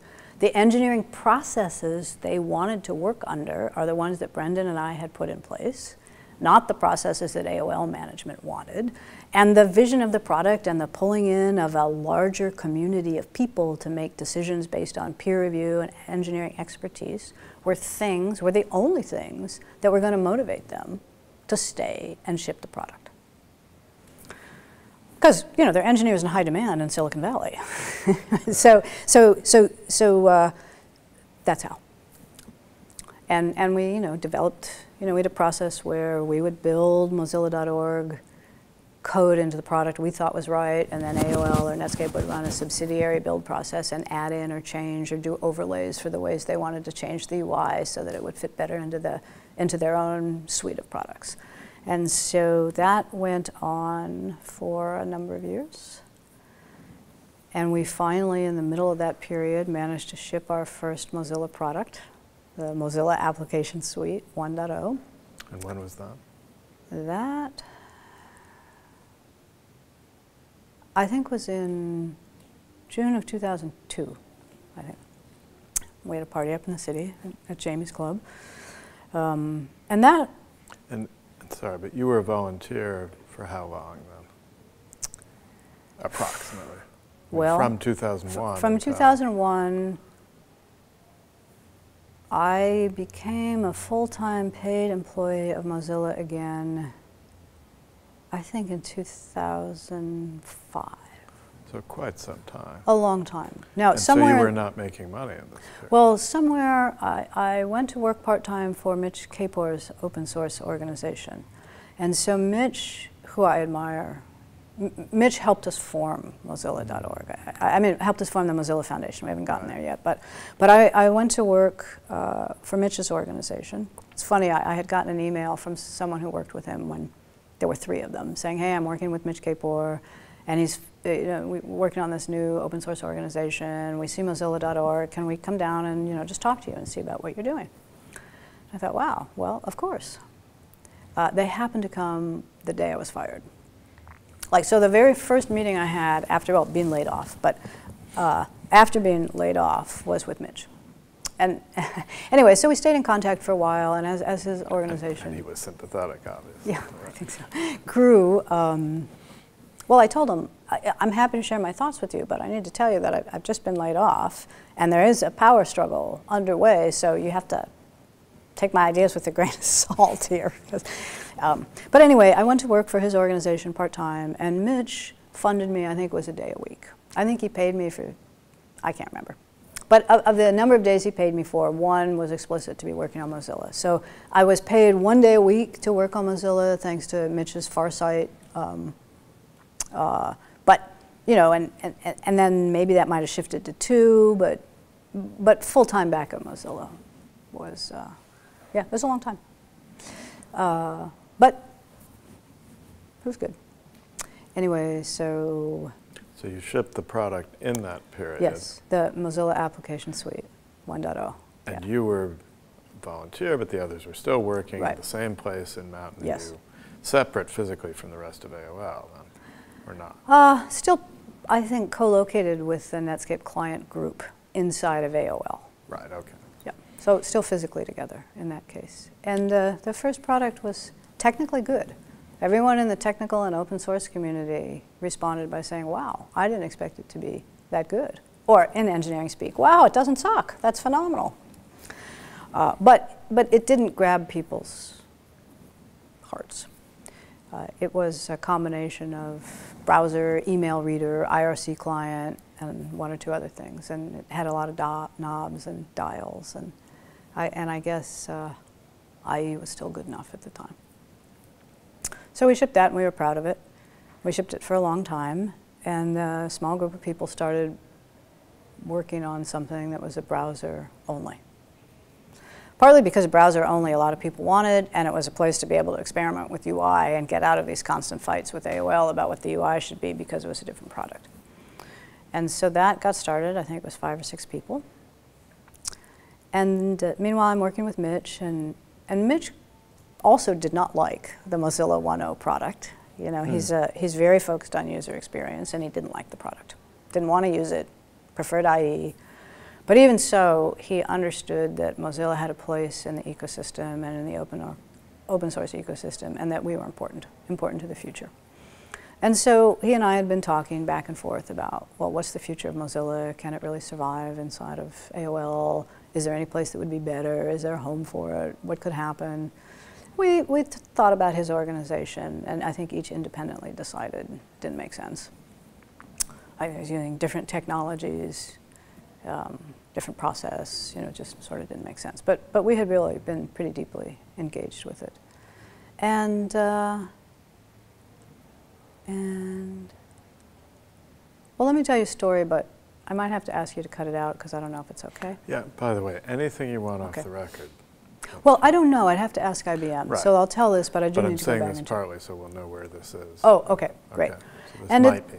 Okay, and at the same time, some of the folks from IBM began to look up at Mozilla and be really astonished.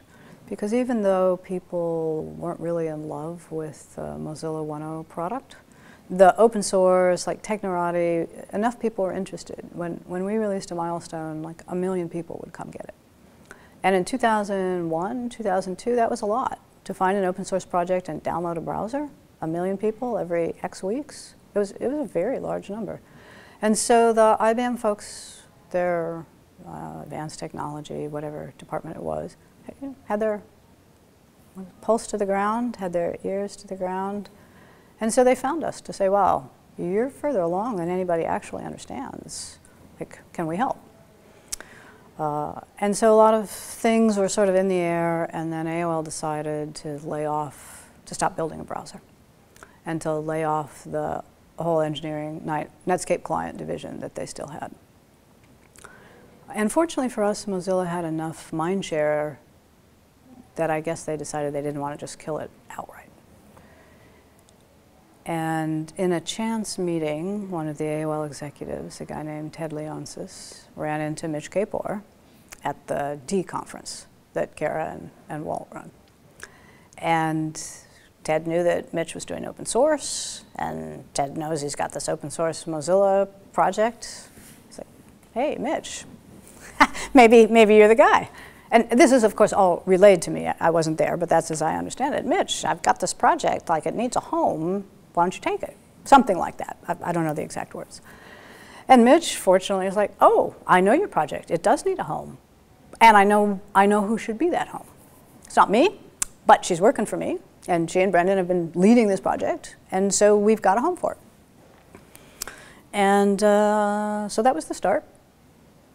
And we worked at that for a while. And the funding came from? Came from AOL.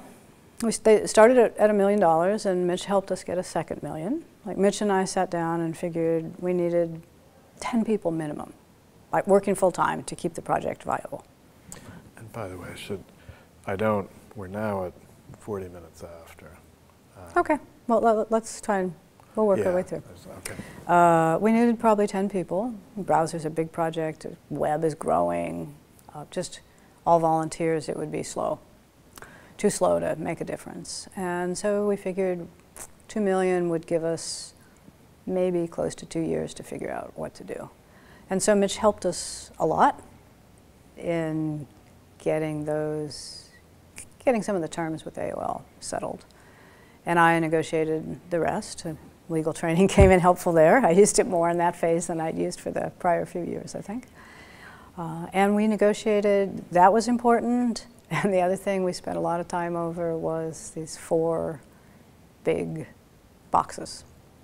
servers that I had struggled while I was still inside AOL to get funded from Mozilla.org. And it seems funny today that 4 machines would be a long, long negotiating process, but it was the only thing we had to run Mozilla.org on. So we spent a long time on those and eventually came to an agreement. And we also talked, we knew that AOL was going to be laying off people. Some of them they wanted to reassign to other organizations, and we discussed pretty explicitly a set of people who had moved to Mozilla.org, because we didn't want to have the first thing happen after signing an agreement look like we're poaching people. So it was, right, because it was only a subset, yeah. A fairly small subset. Very small, right. And so that happened in 2003. July, I think, of 2003, we were able to form the Mozilla Foundation.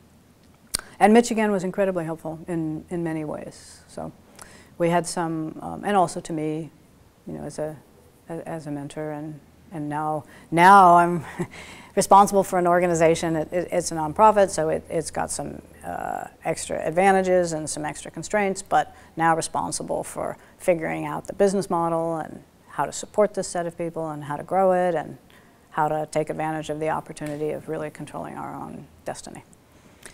And so you formed a board, obviously, and so who were the main players? Okay, so the board, Mitch was our first chairman. We added, that was when I asked Brian Behlendorf of Apache to represent another free software open source perspective. Brendan and I. And the 5th person is a man named Chris Blizzard, who had been a part of Mozilla.org for many years. I think he was our first full-time paid employee from another company. He worked at Red Hat, and Red Hat employed him to work on Mozilla.org for a number of years. So that was our first board. And you were the chair? Mitch was the chair. Oh, Mitch okay. Kapor. Right.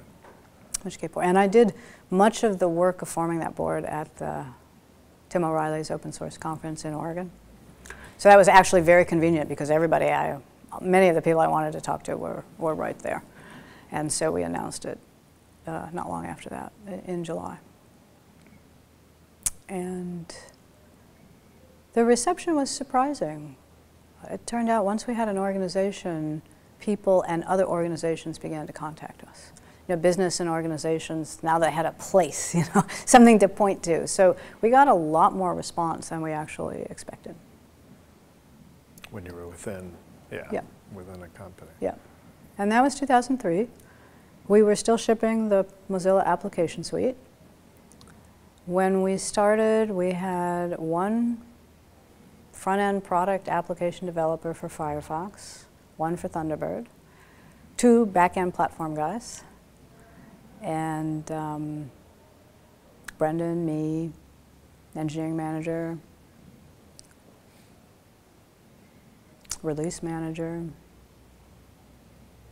that was a release manager, but our community program guy, a bunch of these people are still at Mozilla, pretty slim. And we shipped the Mozilla Application Suite for like 15 months with no employee working on the code. But you had people in the open source community, obviously. That's right. And our back-end guys were doing stuff aimed at Firefox, at the new product, but useful to the old one. But the maintenance and the release and keeping that product useful for us, we made a bet, like that we were going to place our resources on the new product for the future. And how many people do you think were core sort of in the volunteer open source effort? Wow. Well, depends which layers you count and where and when. And so in the actual code, well, for Firefox, probably small to start with. For CMON, about, I don't know, hundreds in some areas, thousands in others. Okay. And when we got to Firefox and it began to grow, tens of thousands, so it really varies. But for the original suite, it was still big numbers. Yeah, they're still actually pretty good sized numbers.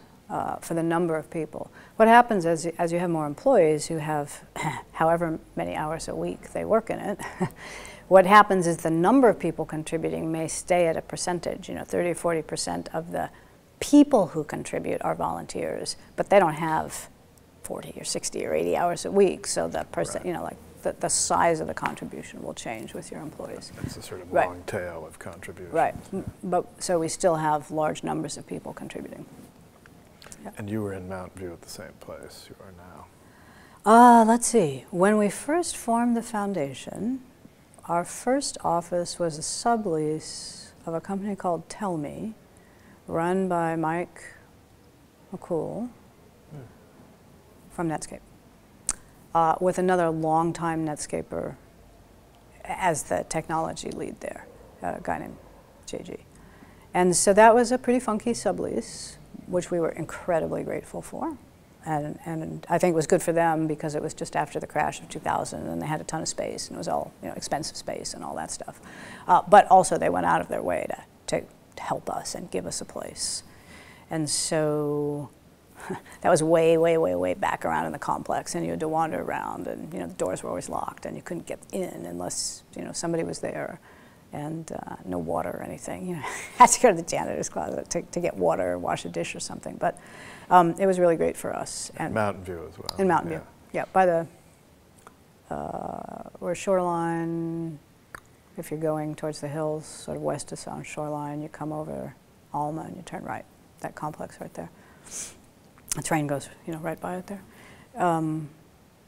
And we set up the infamous soda can bridge that came out of Netscape there, and we had cantinas every Friday where the volunteer community that was local and still passionate would arrive and bring the cantina with them every Friday to be helpful and supportive, and that was a really important period. Talk about the cantina. It would just be, you know, some food, and people would arrive with food and something to drink, and, you know, come on Friday afternoon and really hang out and help. And so, a lot of, were there, I mean, obviously a lot of ex-Netscape people were involved, but did it sort of bring in people who had been with Netscape? Some. I think the cantina part was not a, like, growing, was not so much, as I recall, not so much the growing the community piece. I think that was actually happening more in the Firefox development piece, people starting to get involved. And so we started working on Firefox. On HTML5, you not quite yet. You guys were, okay. But we did a lot of things early on. 2003 though, right? Yeah, we did a lot of things early on. That came pretty soon. We started with the plugin APIs, which were all broken, and we managed to get all the major plugin players and a bunch of people together in a room to solve some problems, which was astonishing. Brand new Mozilla Foundation, like it actually worked, and we solved, you know, solutions that lasted for many years. We did always spend time on HTML and a bunch of other things. And so that was 2003. By, I think it was February of 2004, I think we were at 0.7 or something of our other product, which was not actually called Firefox at the time. It was Firebird. And where did the Fire names come from? Well, when the work on Firefox first started, way back inside Netscape AOL, the code name was Phoenix. You know, rising from the old. Right. Yes. And you know, there's a company that's been around for a long time, Phoenix Technologies, BIOS stuff. But at one point they had some kind of browser piece, and so they came to us and said, you can't call it Phoenix. So then from Phoenix, the obvious next choice, Firebird. And I think Isn't that Pontiac? Yeah. But it's a car and a browser. Right, true. So that's okay. And I think maybe I was still a volunteer. Yeah, I must have been at this point. And did a lot of checking, and some part of some legal group somewhere came back and said, yep, that sounds good. But it turns out there was an open source database project called Firebird. And database and browser different technically, like maybe legally okay, but you know, they were upset. They're like, 2 open source projects, what are you doing? Like, you just, and that went on for a while, and then Brendan in a mailing list somewhere wrote, yep, you're right, we'll change our name. Very clear, very crisp. Well, we didn't have a name. And we were ready to ship. And we couldn't ship because we didn't have a name. And so That was a very funny period of trying to figure out a name, and we did a whole ton of stuff. Like we have branding expertise, and thinking about the names and the ideas and the concepts, and did a lot of work on that, and then keeping the fire part made sense because we were worried about losing momentum. It's an 0.7 product, but there are already people following it, and so you change the name or you go out without a name, and kind of people get lost on it. It's like a bad way to build a product cohesiveness. So Fire seemed good, and the guy who was working on Firefox, or Firebird at the time, Ben Goodyear, I think he took a dictionary. He said, okay, well, what Fire things are there? And Firefox came up. It's a type of panda. It's a red panda, and we liked it. And there's a very small trademark thing. Trademark stuff is hard, right? It's actually really hard. And so Ben found that name and suggested it. It looked like it worked out, and we were able to ship our product. Didn't have the logo then. Logo came later. Was another volunteer community member that just appeared one day and did the logo. But we were able to ship 0.8. That was good. Then we shipped 0.9, I think, in June, and that's when we knew we had something. June of '94. Yeah. Oh, sorry, 2004. Yeah. Yeah. And the fox is not a panda, though, in the logo. Right, exactly. It's a funny thing. Firefox is a name applied to a real live animal, but we use the Firefox because the word is fox, and putting a panda in is a little confusing with Firefox. So we got to 0.9, and as I say, we knew we had something then. We didn't know what, but people were paying attention to it. People were contacting us, people were interested in it. Online we could see people were looking at it. And then one day Tim O'Reilly called and asked if he and his folks could come down from Sebastopol and see what was going on. And then we really knew we had something. Like Tim has a phenomenal nose for what's new and interesting and valuable. And so when he called us up to say, hey, can I come talk to you? We're like, whoo, wow, that's really great. We still had no real idea. And 0.9 did not have the extension mechanism. Ben really wanted the extension mechanism, and he was right, so we waited for that. We thought it would be short. 5 months go by. 0.9 was a long time in between 0.9 and 1.0, but that was the right decision. And people did begin noticing it. And in that post-0.9 phase, we had a guy who was doing sort of business development for us, a guy named Bart de Krem. And he started the discussions with Yahoo and Apple about the search box. Because we'd had the search box forever. We'd had Google in it forever. And I don't know if someone else or where the idea came from, that's a distribution channel. There might be some revenue related to it. I don't know when Apple first did that. So we started those, and we could tell, Google is an engineering culture. And we found that among all those 0.9 advocates, so that people who are using it and liking it, are a lot of people at Google. And so we began the discussions about the search piece. And that took a lot of time, as you can imagine, because people don't know Mozilla, don't understand Mozilla. For us to do a business arrangement is new, so you have to make sure that all the things that are core to your identity and open source and product freedom are all there, and our values of choice. So we spent a lot of time on the choices available in the search box. I think not everyone knows there's that little arrow where you can see other search boxes below, which I actually find very useful. Like being able to search in LinkedIn and Wikipedia directly is just phenomenally useful. And there's a search engine that used to be NASA Images. You search for an image in NASA, so you get these. Anyway, so that's my personal oddball. So it's pretty useful, but that was a requirement on our part and we were the first product to have more than one. And it's like a requirement for us that the user, the individual, can make a choice. You can change, you can pick, others can add in there. And so sort of talking through that sort of thing, talking through, well, what would it mean if you're shipping a product that's got a connection into a Google or a Yahoo or whatever service, but you've got an open source code base? How does all that work? All that stuff, that took a long time. So worked on that over the summer.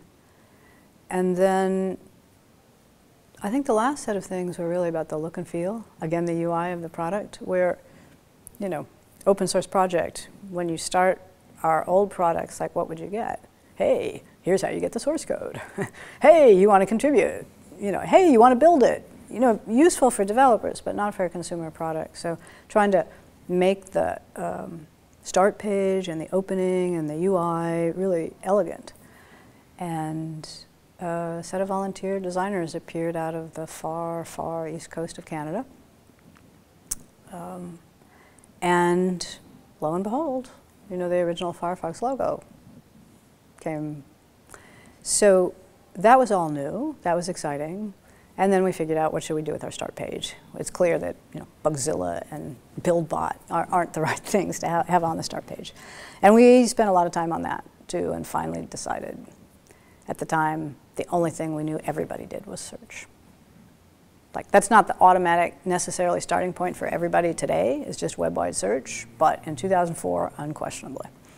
And so that's what we did. And the extension mechanism finally got tuned enough to be ready to ship, and the look and feel and the UI piece got pulled together. And then probably the very last thing was the search, the actual contracts for the search deals. Because that was a separate contract with each of the providers. Right. And you have, later on, you had a special relationship with Google as sort of their official, the browser they supported before Chrome. Yeah. But that came later. Right? That was not ever official. That was a Google decision that it was good for them. All right. Right. But at the time, for sure, they were. That came later than what you're talking about now. Or was I think, you know, they were excited about Firefox. Okay. Right. And so pretty excited about, wow, what would the web be if you weren't always going through IE? For one reason, you know, IE at the time had deteriorated technically, which to me is totally rational. Like that's why monopolies are difficult. Like there's no economic reason to invest in something. And so I don't think of that as a moral judgment or an engineering judgment. It's just a rational economic decision when you own the market and there's no competition. Sometimes on your own, you can stay excellent. I think probably each of us experiences that. Like on your own, accountable to no one, each one of us can maintain our excellence for some period of time, but it's really rare to stay in top form when there's no external incentive to do that. Like the old skit about AT&T, we don't care, we don't have to. Oh. Back in its monopoly days. Yeah, so it was technically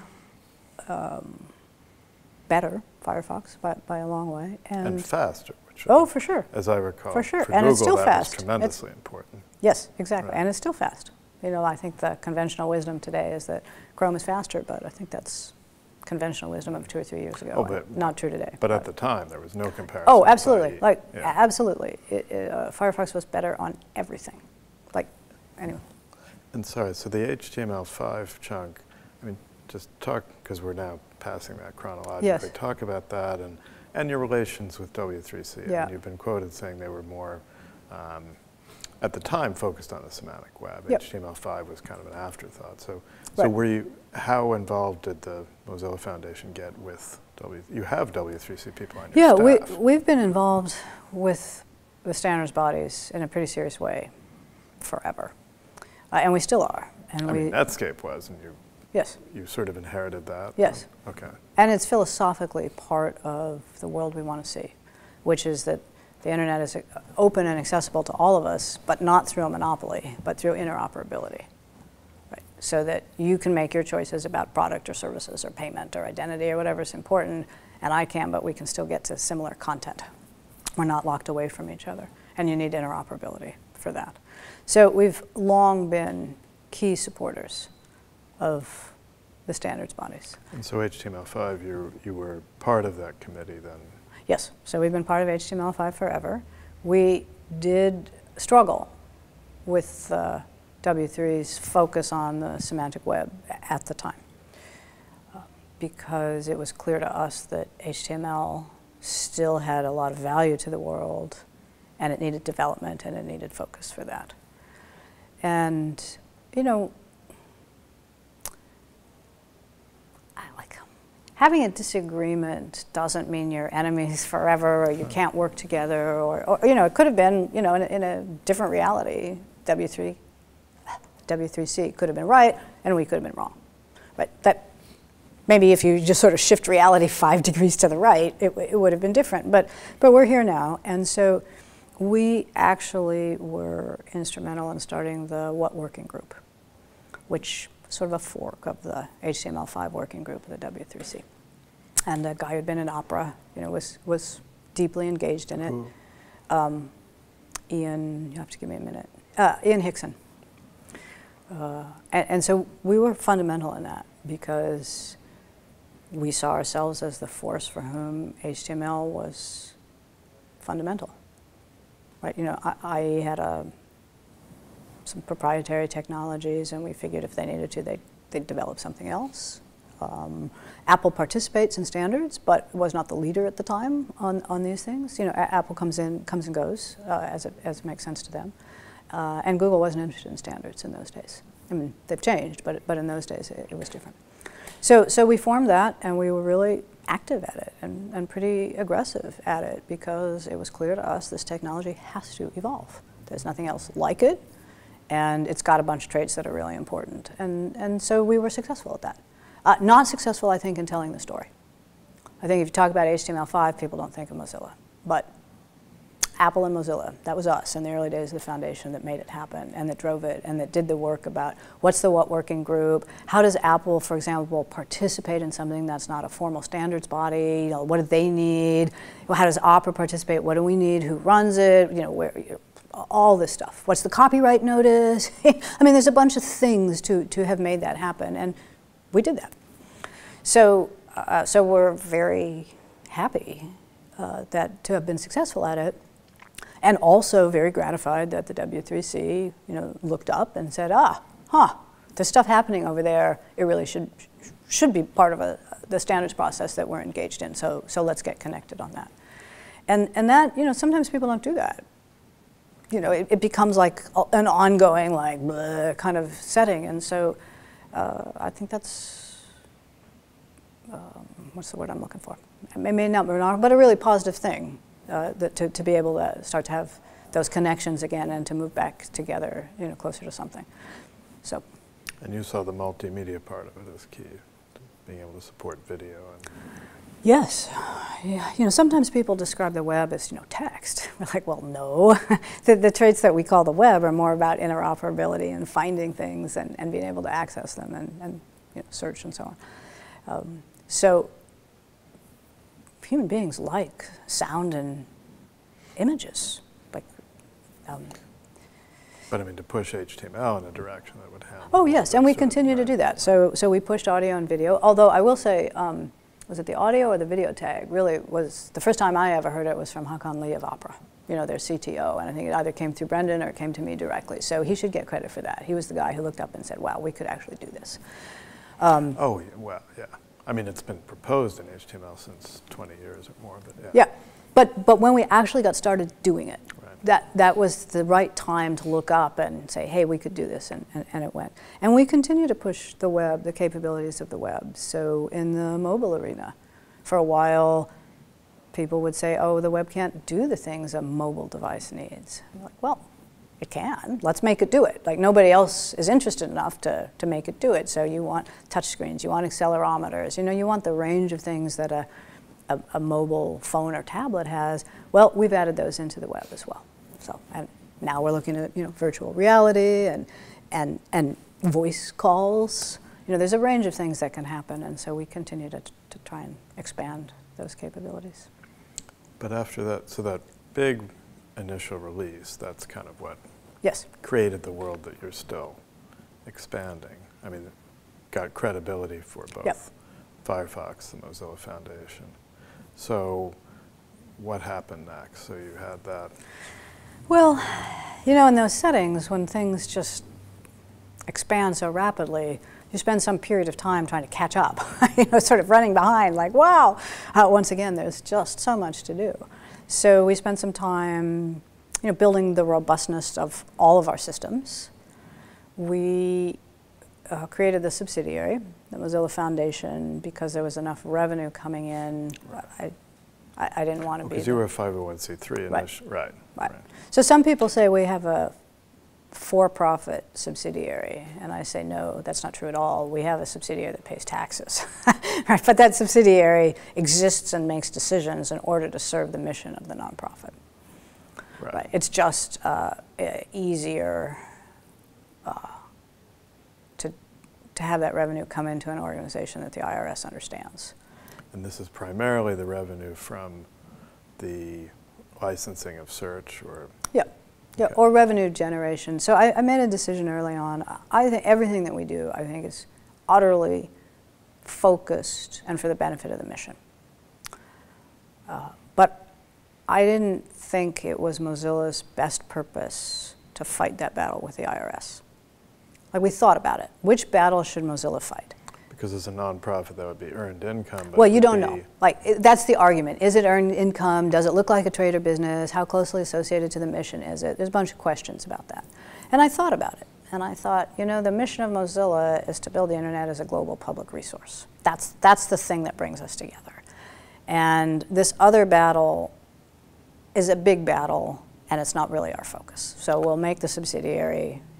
But a foundation is still, well, I mean, so the foundation receives the income and then disperses it back? Because that doesn't work. That's right. Self-dealing or whatever, right? Yeah, I will say that trying to build a public commons like the internet in the current US system is really hard. Like, it's distressingly hard. Like, if I wanted to be personally wealthy, I wouldn't be doing Mozilla. You know, if anybody wanted to be personally wealthy, we're trying to build a public resource because the network that underlies life shouldn't be owned by one or two organizations. Like, somehow it has to belong to all of us, or be accountable to all of us, or be accessible to all of us. Like, it underlies every aspect of what we do now. It's just very hard in the US system. So I understand what the IRS is worried about, but still, I wish that we could devote less of our energy to, like, to these aspects and more of it to actually building the internet we need. Anyway, so in that period, it was really wild and crazy. Like, suddenly, the world was looking at what we were doing and understanding it. You know, for so long, we'd been trying to describe why a different way of accessing the network, in those days a different browser, would be important, and it was hard for people to see. You know, you're just very accustomed, there's a blue E, it does whatever it does, that's the way life is, and it wasn't until we could put something in front of people and say, this is what life could be like, that it was actually understandable. Something I think we see again with mobile devices and other areas today. And so that was exciting. People began using it. We began, as I said, making our system stronger and more robust. We began bringing in some new people to help us. We focused for a while, a long while actually, on organizational development, how to grow as an organization. You know, with 15 employees, you can be family-like, but if you grow and you're going to maintain a high-quality product for increasing numbers of users, how do you maintain the magic of Mozilla but build an organization that's got bench strength and people can do different roles and people know what's going on and so on. So we did that for a long time. And how big did it, so it grew in what kind of chunks? So from 15 to? So I think, I mean, what were those main phases as you developed as an organization? I think, so we grew incrementally probably for the first 6 months. In July of 2004, I think we hired the person who over time became our CEO, who I asked to take my spot as CEO, and our first new engineering VP. And so that was the beginning of a large stage after that. And then we grew, you know, reasonably quickly, and then in the last probably 3 or 4 years, we've had another sort of large growth spurt. And how many are you now? We're about 1,100 employees. Wow. Pretty good size. A big chunk of that is in the mobile world today, you can't build one layer. You know, the mobile stacks are integrated, they're tightly integrated, they're controlled, you know, from top to bottom, they're one organization, and so it's very hard to just have one layer and really have impact or open things up. And so the Firefox on a mobile device needs to be much more of the whole OS and the stack and a bunch of other things. So that's a good component of people. And then when you look at sort of the treatment of data, what happens with data, our development there, you need a chunk of people there as well. It's a different expertise than the client-side browser piece. So much of our recent growth has been driven by the Firefox OS and the need to touch the individual person in so many places. In the old days, you could build a browser and it would sit on top of the operating system and on top of the hardware, and the apps were a layer above, and however it is that you paid for things and where your identity was stored could all be different. But in today's mobile world, they're all one big chunk. You make one choice, not more. So you've had to hire new teams for Yep. all these various. And back with the relationship with Google. Mm-hmm. So you had quite a close working relationship. Yes. And I've heard about this from the Google side. Yes. But tell me that story. Well, let's see. So we went over to talk to Google before we shipped 1.0. We found a lot of the engineering geeks there were using Firefox. Big excitement. Also probably good business-wise for them to have an alternative to Microsoft. So a lot of things lined up, a lot of technical talent. We did work together closely for a while. Somewhat, like Google for many years was a great partner for us. In large part because we were all very clear that the search box was different from product development. Like that the revenue piece was not tied to developing a product that Google liked. Right, you didn't want to be back in the relationship with AOL. Right. Yeah, exactly. So great. Publicly, people don't actually believe that. So in a way, there's like a no-win piece. So for the longest time when Google worked with us, they're like, oh, you're just Google's browser. You do whatever Google tells you. There's Google engineers, that means they're running the show. We're like, nah, not really, but it's just hard to get people to understand that. And both Google and Mozilla talk about the open web, and we're aligned in many areas, but we do have different worldviews. And your worldview is expressed in the products that you create. And Google's worldview, the time we were really concerned about privacy. And so two things happened. One, I think there were some differences there that we struggled with. Two, the browser's really, really important. And it is maybe, if you have the resources to do your own, maybe it's hard to rely on somebody else. And three, I think we should admit that when Chrome first came out, they leapfrogged us. And I think we've caught up. It's hard to change the general perception of the ways in which Firefox now exceeds Chrome in its capabilities, but technically there's a lot of them. But I think it shows that anyone, even well-meaning people like Mozilla, we need competition. Like human beings, we need competition to do our best. And if you don't have competition, you can be really excellent for a while, as we were, but without a challenge, maybe your vision gets short-sighted. You see right in front of you, but not the field. And so I think, probably Google had some frustrations about us. So there's probably some business reasons to want your own, to want control. Maybe they already saw an integrated stack coming that made sense to them, and to be, complete, probably some frustrations about us. Some of which I think we deserved, which you can see was because when Chrome came out, it was different, it was fast. And so I think we've learned that lesson. So probably all, I'm not Google, you probably know more. They'll probably talk to you more about it, but those are the set of things that I noticed. They didn't give you much warning when they kind of... Well. But that was... I would say what Google did or didn't say to us about Chrome beforehand is in that category of things that I'll keep to myself. Okay. And when you say real competition, Safari was already out there by that. Right? Yeah. But I guess you've just said that you don't. It didn't feel like a real competitor. That's right. I think that's right. And we look at it, and we look at what goes into it. We look at where, if anywhere, Apple's trying to lead Safari in developing the web. a range of other things. But did that change? Because then the next phase, I mean, mobile is clearly the Yeah. important. But I mean, Safari on the desktop is quite different than what Safari did on iOS. That's a way to popularize kind of the mobile web. Yes. So did you talk about when mobile really came into the picture for you? Well, let's see.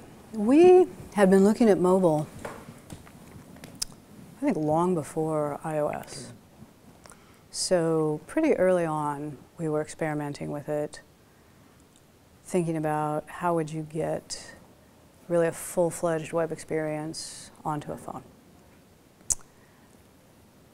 But of course, iOS was the answer to that.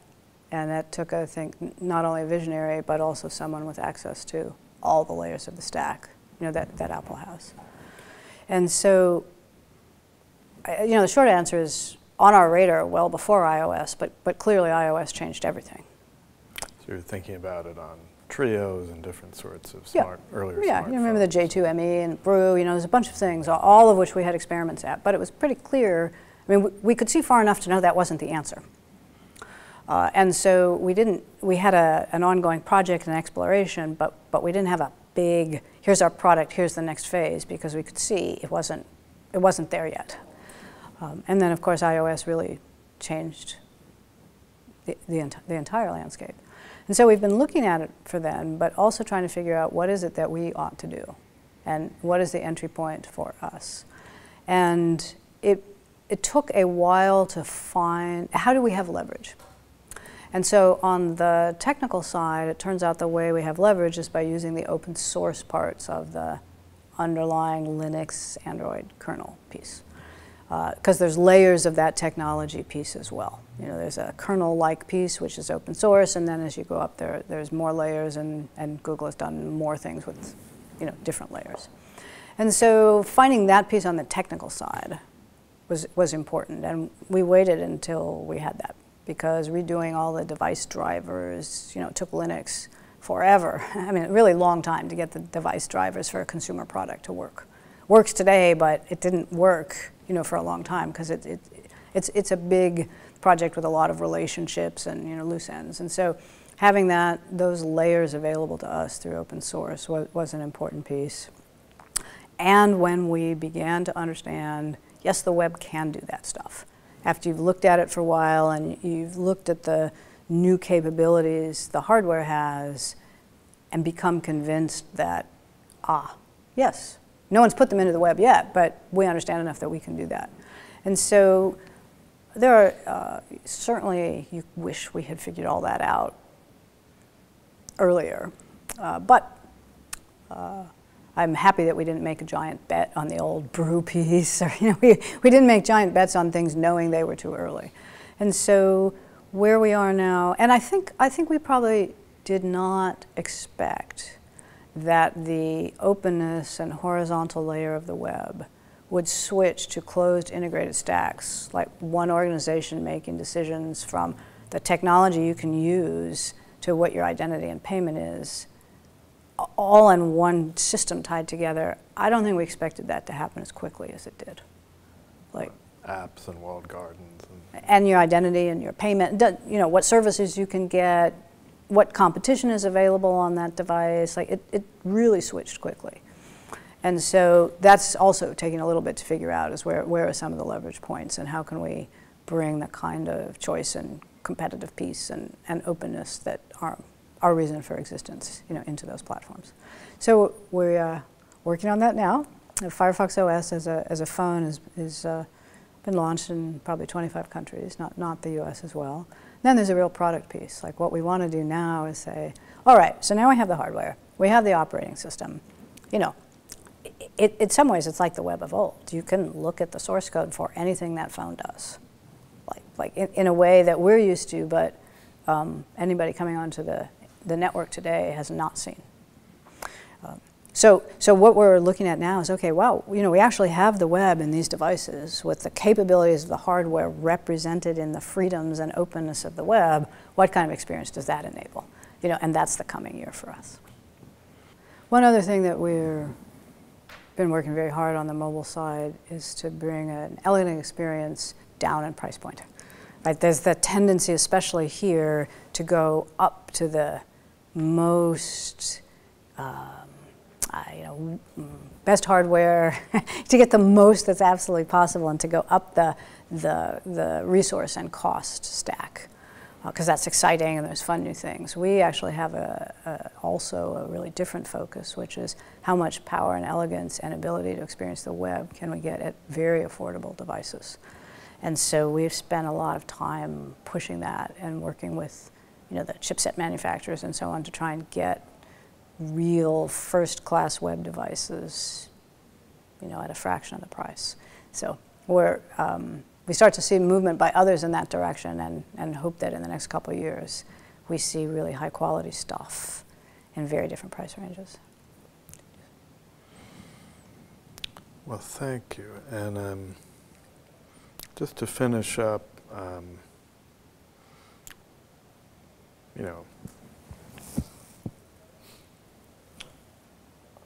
how has your thinking about the web and what it should be changed over the decades? I think the web started out as a particular experience. Is that back to that seeing Peking University online, before, like for the first time. So it started out as being able to make that kind of connection, at a distance and remotely, and asynchronously, and so on. And so now it's moved. That connection had a set of technologies and a particular user experience. And now I think of the web as a set of design principles, which can cross technologies. And those are really decentralized. They're very much like the original design principles for the internet protocols. How decentralized is it? How can somebody at the edges actually participate on an equal basis? How can we have more decision-making out at the edges so that we get more creativity and flexibility, and more people are making decisions? So if you make decisions at the center, then there's one center. But if you make decisions at the edges, a lot more of us can do different things. And so the experience of the web has some traits like that, and it covers a much broader range of audio, video, sound, Skype, you name it, just a much broader range of experiences than in the beginning. Is there any, we'll talk a little bit about being a female leader in high tech in Silicon Valley. Yeah, that's an interesting topic, and I think my thinking on that has changed to, research, there's more research now, and it shows, both women and men undervalue women. It's really dramatic. You take the same piece of work and you change the name and people view it differently. So now I'm convinced there's a lot of impact. I don't exactly know what it was. I can't, I've been very, very fortunate. I can't, well, there are a handful of incidents in which I can point and say, okay, there's someone who did the following negative thing that damaged me and maybe Mozilla because I'm a woman. There's a handful of those. But in general, I can also point to the opposite, a set of people, both men and women, who were both supportive and went out of their way and did like an unbelievable range of things. I mentioned Mitch Kapor, for example, and there are others. So I can't say exactly how it influences. I just know that today we know it's in the air for all of us, and both genders are engaged in this. So it's had some set of impacts. I can't exactly say what. I will say that over the years, the number of women real decision makers has not gone up very much. At Mozilla we have, there's another woman on the board, one now, before, so our board has actually had another woman on it. So when I go into Mozilla Corporation meetings, there is another woman decision maker at that level. Same thing is true at the Mozilla Foundation. And clearly Marissa is there, as the final decision maker, but it's just not that often, and that has not changed. So I think there is a ton of work still to be done, and I'm actually these days a little more focused than before on trying to figure out what are the right next steps. Is there any advice you would give to young people and perhaps different advice to girls? Well, let's see. Young people in general, I'd say, if you have the slightest glimmer of interest in how something works, I'd follow it. You know, we find lots of people coming online for the first time. You know, parts of the world where the internet is new actually don't yet know what the internet is. You know, they'll know an app, or I want to use this app, or I want this capability. So we have a lot of learning programs there. But for anybody who's got the interest and the resources, or go find some resources, because understanding how something works is the key to self-determination. If you know how to use it, you can do so much, but how it works also has an impact on what you can do and how you can do it and the kind of controls you live in. So I'd say explore how things work as much as possible. And I think for girls and women, it's hard to have, I don't have the answer, you know, as I just said, but I would say I'd think hard about like seeking out supportive environments. Often I find women who are in an environment where it's clear it's not working, and sometimes they can point to really horrendous things, and they somehow, you know, feel compelled to change the environment, you know, or to give the benefit of the doubt. So I would say if you have the chance and somebody's not treating you well, that's their problem. Like, leave them. Like, don't try to save them. Now, that doesn't always work because we live in an environment, and the whole environment is sort of stacked against us in many ways. And so lots of people don't have that option. And there's no place else to go, so it's not a panacea. But I would say when you have a choice and you have an environment that's supportive, I would not feel so committed to helping, you know, the other people hopefully change so that, you know, you're treated better. It's a partial answer for now, but.